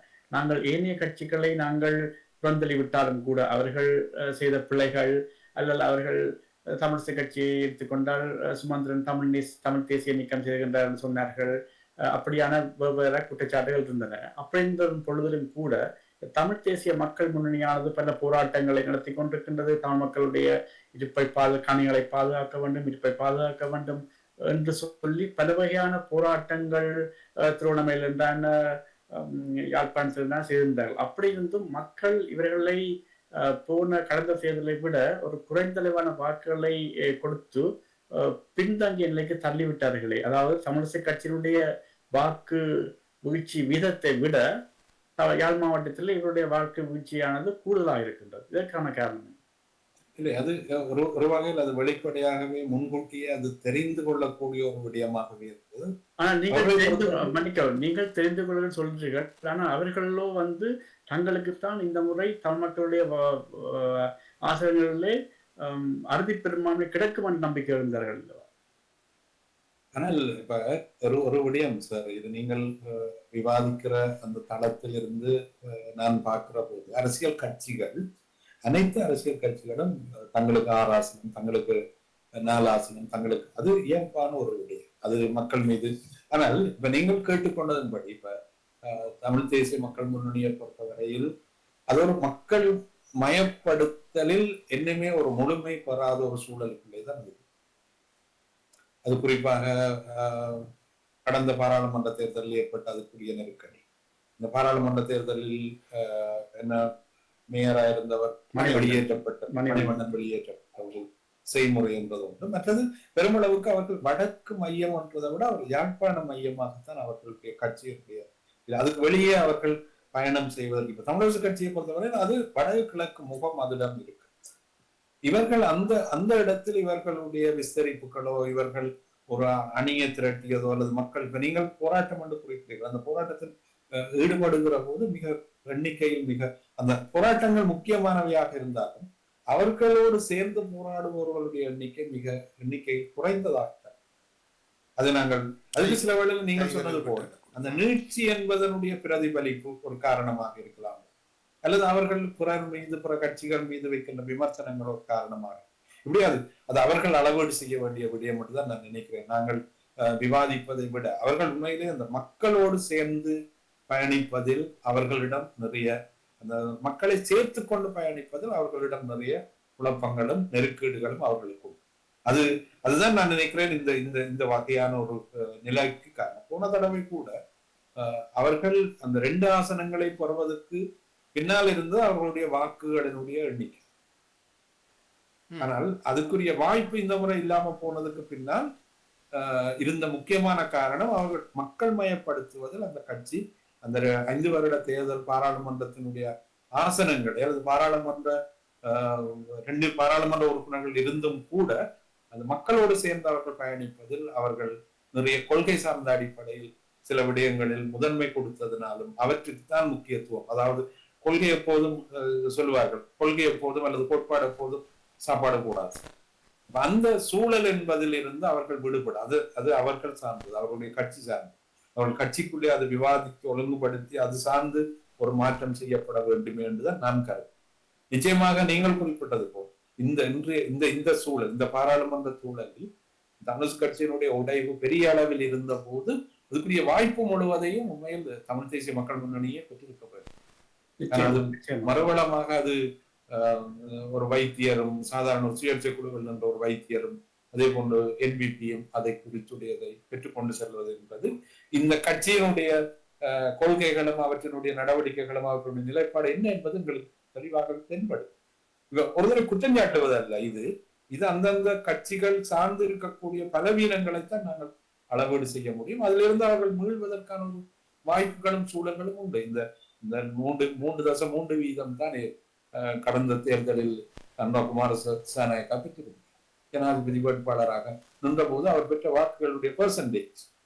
ஆனா இப்போது அதனுடைய நிலையை மாற்றியது. அதுக்காக அவர்கள் நின்ற பயணத்தில், நின்ற உழைப்பில், மற்ற அந்த சூழல்கள் எல்லாவற்றையும் அவர்கள் சரியாக பயன்படுத்தி சந்திரிகா குமாரசாமியோடு, மஹிந்த ராஜபக்சோடு, போர்க்கால பகுதிகளில், இப்படி எல்லா கால பகுதியிலும் அவர்கள் சரியாக பயன்படுத்தி அதனுடைய விளைவும் அறுவடையும் தான் அவர்களுக்கு ஆட்சி அமைப்பதற்கும் ஆட்சியில் இருப்பதற்குமான வாய்ப்பை அவர்களுக்கு ஏற்படுத்திக் கொண்டது. இதெல்லாம் நான் நினைக்கிறேன் ஒரு வகையில் இது ஒரு அனுபவம். இந்த அனுபவங்களை கொண்டு ஈழத்தமிழர்களுடைய அரசியல் சக்திகளும் கட்சிகளும் போராளிகள் குறிப்பாக முன்னாள் போராளிகள் இவர்கள் எல்லோரும் சேர்ந்து இதை மாற்றி அமைப்பதற்கு சரியான ஒரு திட்டமிடலோடு செயல்பட்டால் இந்த சூழலை மாற்றிக் கொள்ள முடியும். இது மக்கள் அவர்கள் நோக்கி பயணம் செய்தால் அவர்கள் எங்களை நோக்கி வருவார்கள் என்பது உலகத்தில் உள்ள எல்லா புரட்சியாளர்களுடைய வார்த்தை. சரி, அந்த யாழ்ப்பாணத்திலே நடைபெற்ற தேர்தல் முடிவுகளை தமிழ் மக்களுடைய மனநிலையை நோக்கும் பொழுது சில விமர்சனங்களை மக்கள் முன்வைத்தார்கள், விமர்சகர்கள் முன்வைத்தார்கள். அதாவது ஒரு பகுதியினர் முன்வைத்த விமர்சனம் தமிழ் தேசியத்துக்கு எதிராக இவர்கள் என்பிபிக்கு வாக்களித்தார் என்று, அடுத்தவர்கள் அர்ஜுனாவை போன்ற ஒருவரை தெரிவு செய்வதற்குரிய மனநிலையுடைய மக்களாக யாழ்ப்பாண மக்கள் மாறிவிட்டார்களே என்றும் கூட விமர்சித்திருந்தார்கள். இது பற்றி உங்களுடைய கருத்து? அதாவது அர்ச்சனாவை போன்ற ஒரு தனி மனித ஒழுக்கம் இல்லாத ஒருவரை பாராளுமன்ற உறுப்பினராக தெரிவு செய்வதற்கு எவ்வாறு யாழ்ப்பாண படித்த தமிழர்களின் இப்படியான முடிவு எப்படி இருந்தது? ரொம்ப ரொம்ப கடினமானது, அசஸ் பண்ண முடியாதது ஒரு வினா. உண்மையில் சாவகச்சேரி தொகுதியில் அவர் பெற்ற வாக்கு 7000 சுற்ற வாக்கு. அவர் மொத்தமாக பெற்ற வாக்கு நான் நினைக்கிறேன் 23,000 24,000. ஏனைய பிரதேசங்கள்ல இருந்து அதிகமான வாக்கு அவருக்கு விழுந்திருக்கிறார். ஆனாலும் அந்த இப்படித்தான் ஒரு விடயம். இதில் தனியாவே அவரை தேர்ந்தெடுத்தார்கள் என்பதற்கு அப்பால் அவர் அந்த எடுத்துக்கொண்ட அந்த கருப்பொருள் என்ன என்றதுதான் இங்கே முக்கியமான விஷயம். நாங்கள் அதைத்தான் நினைக்கிறோம். மருத்துவம் சார்ந்திருக்கக்கூடிய அல்லது மருத்துவத்துறை சார்ந்திருக்கக்கூடிய அந்த அந்த அதனுடைய பலவீனங்கள் அது தினம் நிகழுகின்ற விடயம். அது தனியவே பாராளுமன்ற உறுப்பினர் குறிப்பிடுவது போல அல்லது அவர் ஏற்கனவே முன்வைத்தது போல அல்ல. அது அரசும் சார்ந்தது, அரசனுடைய நிதி பலம் இல்லாதது, நிதி பலம் இல்லாதது, என்ன அதுக்குரிய வேலையாட்கள் இல்லாதது போன்ற பல விடயங்கள் அது இருக்கட்டும். இப்ப வடகிழக்கிலே பெருமளவுக்கு தென்னிலங்கை வைத்தியர்கள்லாம் கணிசமாக பணிபுரிகின்ற ஒரு சூழல் கூட வந்து கொண்டு இருக்கு. தனியா வைத்தியர்கள் மட்டும் இல்லை, மருத்துவ வைத்தியர்கள் கூட பெருமளவுக்கு அந்த நர்சஸ் எல்லாம் நிரப்பீடு செய்வதில் தென்னிலங்கை சேர்ந்தவர்கள். தென்னிலங்கை தான். இப்ப மாஞ்சோலை ஹாஸ்பிட்டலுக்கு போனீங்கன்னா தமிழ்ல உரையாடுவதற்கு மிக ஒரு குறுகிய எண்ணிக்கை உரியவர்கள் அங்கே இருக்காங்க. இவ்வாறான விடயங்கள் எல்லாம் நிறைய எங்களிடம் இருக்கிறது. அது சார்ந்துதான் நான் நினைக்கிறேன் அதை பார்க்க வேண்டும். ஆனால் நீங்கள் குறிப்பிட்ட ஒரு விஷயம், அதாவது இந்த பேஸ்புக், இந்த ட்விட்டர், இந்த தளங்களினுடைய முக்கியத்துவங்களும் அவற்றினுடைய ஒரு ஜெனரேஷனும் இங்கு வந்துட்டது, அது முதன்மைப்பட தொடங்கி இருக்கிறது என்ற செய்தியும் அந்த 17வது சுயேட்சை குழுவினுடைய வாக்கு வங்கிய நிரப்பீடு செய்வதில் பெரிய பங்களிப்பு செய்திருக்கிறது. என்பது ஒரு தளம். இன்னொரு தளத்தில் இந்த இந்த பிரச்சார உத்திகளோடு சேர்ந்து பெருமளவு நிறைய பேர், அதாவது அந்த குறிப்பாக டயஸ்போராவில் இருந்து கூட நிறைய பேர் அதுக்கு வருகை தந்திருந்ததாக கூட சொல்லப்பட்டது. அவர்கள் பலர் அந்த பிரச்சார நடவடிக்கைகளில் ஈடுபட்டதை கூட நாங்கள் அவதானிக்கக்கூடியதாக இருந்தது. பெருமளவுக்கு நிதி தொடர்பான விடயங்கள், ஒத்துழைப்புகள் இங்கு என்ற தேர்தலுக்கு அதுதான் மிக முக்கியமானது. போன்ற பல காரணிகளை நாங்கள் அதுக்குள்ளே இணைத்து பார்க்க வேண்டிய தேவை இருக்கு என்றுதான் நான் நினைக்கிறேன். அது கூடாகவும் இந்த விடயத்தினுடைய இருப்பு அல்லது இந்த விடயத்தினுடைய வெற்றி உறுதிப்படுத்தப்பட்டது. ஆனால் ஒரு விடயம் உண்மையில் நீங்கள் சொன்னதுதான், இந்த இந்த இந்த சூழல் என்பது எப்படி மாறுகிறது என்பதுதான் இங்கே நாங்கள் அவதானிக்க வேண்டிய விடயம் என்று நான் நினைக்கிறேன். அதாவது பேஸ்புக்கும் ட்விட்டருக்கும் உள்ளால் இந்த சமூகம் ஒரு முடிவுகளை எடுப்பதற்குரிய ஒரு சமூகமாக மாறிக்கொண்டிருக்கிறது என்பதுதான் இங்கே முக்கியமானது. நீங்கள் அந்த என்ன ட்விட்டர்லையும் அந்த பேஸ்புக்லையும் நீங்கள் அந்த முகங்களையும் அந்த தலைகளையும் அந்த தோற்றங்களையும் பார்த்தாலே நீங்கள் இலவாக கண்டுபிடித்து விடுவீர்கள் இவர்கள் எப்படியான ரசனை உள்ள பிள்ளைகளாக இருக்கிறார்கள், எவ்வளவுக்கு ரசனை என்னுடைய எண்ணங்களை கொண்டவங்களாக இருக்கிறார்கள் என்பது நாங்கள் வெளிப்படையாக அது இப்ப அவர் வெற்றி பெற்றார் என்றதுக்கு அப்பாலே அப்படியான ஒரு சமூக இருப்பினுடைய உலகம் என்றது தவிர்க்க முடியாத ஒன்றாக அதில் ஈழத்தமிழர்கள் விதிவிலக்கு இல்லை என்பதுதான் இதனுடைய செய்தி என்று நான் இதுவரை நாங்கள் தமிழ் அரசியல் பரப்புகள் ஊடாகவே பயணித்துக் கொண்டிருந்தோம். இன்னொரு தமிழ் அரசியல் பரப்பு இந்த தேர்தல் களத்திலே முக்கியத்துவம் பெற்றிருக்கிறதை நாங்கள் காணக்கூடியதாக இருக்கிறது. குறிப்பாக மலையக தமிழர்கள், பாரம்பரியமாக 200 வருடங்களாக இப்போது இருக்கக்கூடிய தமிழர்கள் இந்த தேர்தலிலே முக்கியத்துவம் பெற்றிருக்கிறார்கள். அவர்களுடைய பாராளுமன்ற உறுப்பினர்கள் என்பிபிஏ கட்சியைச் சேர்ந்த 5-6 பேர் தெரிவு செய்யப்பட்டிருக்கிறார்கள். அதிலும் ஒருவர் பிரதான அமைச்சு பதவிகள் பெற்றிருக்கிறார்கள், இருவர் பிரதான அமைச்சு பதவிகளை பெற்றிருக்கிறார்கள்.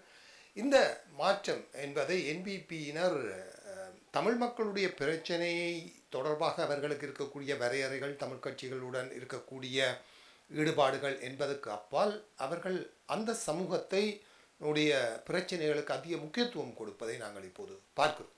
அந்த சமூகத்தின் அடையாளங்கள் அவர்களை ஒரு உற்பத்தி சமுதாயமாக பார்த்து அவர்களுக்குரிய முக்கியத்துவமும் அவர்களுக்குரிய உரிமைகளும் வழங்கப்பட வேண்டும் என்பதில் இந்த அரசாங்கம் ஒரு காத்திரமான நடவடிக்கைகளை எடுக்கும் என்று நீங்கள் நம்புகிறீர்களா? அதற்கான சாத்தியங்கள் எந்தளவு தூரம் இருக்கிறது? அது எவ்வாறு எமது நீண்ட, அதாவது சொல்வோம் இல்லை, பூர்வீக தமிழர்களாக இருக்கக்கூடிய எங்களுடைய பிரச்சனையை மேவிய ஒரு முன்னுரிமையை பெற்ற பிரச்சனையாக அது எப்படி மாறி இருக்கிறது என்பதை நீங்கள் எப்படி அவதானிக்கிறீர்கள்? இல்லை, இதன் அடிப்படையில் நான் இவ்வாறுதான் அளவீடு செய்ய வேண்டும்.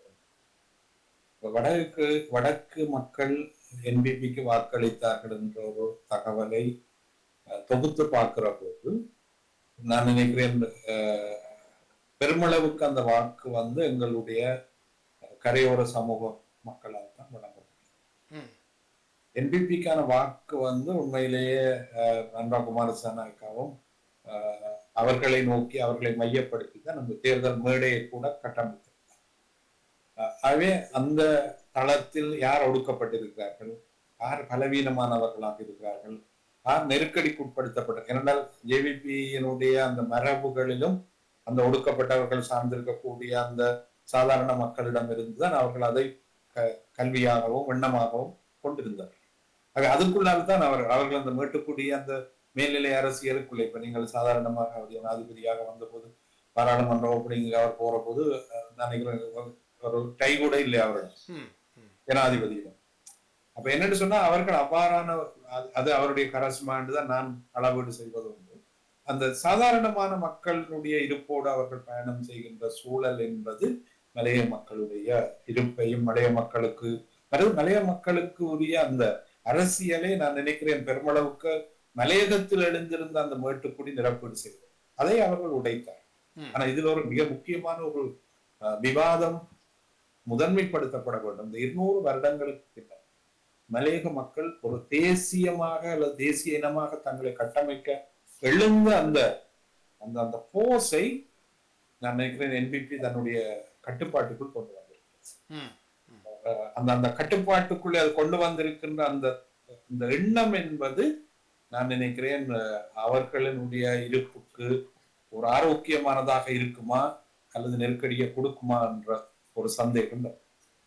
அது தவிர்க்க முடியாம நான் நினைக்கிறேன். அவர்கள் உண்மையில ஒரு பெரிய ஒரு எழுச்சி தான் அவர்களிடம். அந்த 200 வருட நிகழ்வை அவர்கள் செய்கிற போது கூட ஒரு எழுச்சிகரமாகத்தான் அதை முதன்மைப்படுத்தினார். ஒரு தேசிய அடையாளத்துக்குரிய எல்லா அம்சங்களையும் நோக்கி அவர்கள் பயணிக்க தொடங்கினார்கள். ஆனால் அந்த இருப்பிலிருந்து என்பிபி ஒரு மாற்றத்தை செய்திருக்கிறது. ஒரு இலகுவான ஒரு செய்முறை ஒன்றுக்குள்ளால் அவர்களை அரசோடும் ஆட்சியோடும் அதிகாரத்தோடும் பிணைத்து விட்டார். அவை இந்த பிணைத்து விட்டதனுடைய விளைவு அது அந்த என்பிபியினுடைய இருப்போடு மட்டுமில்லாமல் மலையக மக்களுடைய இருப்பிலும் அதிகமான நெருக்கீடுகளை அங்கே அவர்களுக்கு ஏற்படுத்தக்கூடிய வாய்ப்பு இருக்கும் என்று தான் நினைக்கிறேன். அல்லது இந்த எழுச்சியை அது காணாமல் போக செய்வதற்கான ஒரு வாய்ப்பை அது கொடுக்க போகிறது என்று தான் நான் கருதுகிறேன். ஒரு தளம் இன்னொரு நீங்கள் கேட்டிருந்தீர்கள், அதாவது இந்த பிரச்சனைகளுக்குரிய, ஆனால் இப்ப ஒரு குறுகிய காலம் என்ற அடிப்படையில் அதுக்குரிய அசஸ்மெண்ட் செய்வது ரொம்ப கடினமானது. ஆனாலும் அந்த இப்ப டின்வில் சில்வாவினுடைய ஸ்டேட்மெண்ட்கள், அதே போன்று அந்த ஃபாரின் மினிஸ்டர் அவருடைய ஸ்டேட்மெண்ட்களை பார்க்கிற போது இந்த அரசாங்கத்தினுடைய போக்கிலும் எல்லாவற்றையும் ஒரு தந்திரோபாயமாக அல்லது ராஜதந்திரமாக நகர்த்தி விடுமோ என்ற ஒரு சந்தேகம் இந்த அரசாங்கத்தின் மீது ஏற்பட தொடங்கி இருக்கு. அதாவது இந்த மீட்டக்கூடிய அரசியல் இவ்வளவு காலமும் அல்லது இந்த இந்த இந்த ஓட் பிளேஸ் அரசியல் எவ்வாறு ஒவ்வொரு பிரச்சனையையும் அது இந்தியாவோடும் சரி அமெரிக்காவோடும் சரி சீனாவோடும் சரி எப்படி ஒரு ராஜதந்திர செய்முறைக்குள் நாம் நகர்த்தியதோ அதே மாதிரியான ஒரு அணுகுமுறை இது பின்பற்ற போகிறதா என்ற ஒரு சந்தேகத்தை இது ஏற்படுத்த தொடங்கி இருக்கிறது. ஆகவே அந்த தளத்தில் நின்று பார்த்தோம்னு சொன்னா நீங்கள் கேட்ட கேள்விக்குரிய பதில் ஒரு நெருக்கடிக்கு உட்படுத்தப்பட்ட ஒரு பதிலாக அது இருக்கு. நன்றி. நாங்கள் விடைபெற்றுக் கொள்ளலாம் என்று நம்புகிறேன். நேரம் கடந்து விட்டது. உங்களுடைய பொன்னான நேரத்துக்கு நன்றி தெரிவித்துக் கொண்டு இறுதியாக புலம்பெயர் தமிழர்களுடைய அரசியல் செயற்பாடுகள் இந்த முறை தேர்தலிலே களத்திலே பெரிய பங்கை வழங்கி இருந்தது. அதுதான் தமிழரசு கட்சியின் களத்தில் இருக்கக்கூடிய பிரதான வேட்பாளர்களை அகற்றுவதற்கும் கொண்டு வருவதற்கும் கூட களம் அமைத்ததாக சொல்லப்படுகிறது. இந்த புலம்பெயர் தேச தமிழ் செயற்பாட்டாளர்களுக்கு இவ்வாறான செயற்பாடுகள் தொடர்பாகவும் இந்த வர்த்தக முதலாளிகளுடைய செயற்பாடுகள் தொடர்பாகவும் உங்களுடைய அவதானங்கள் என்ன?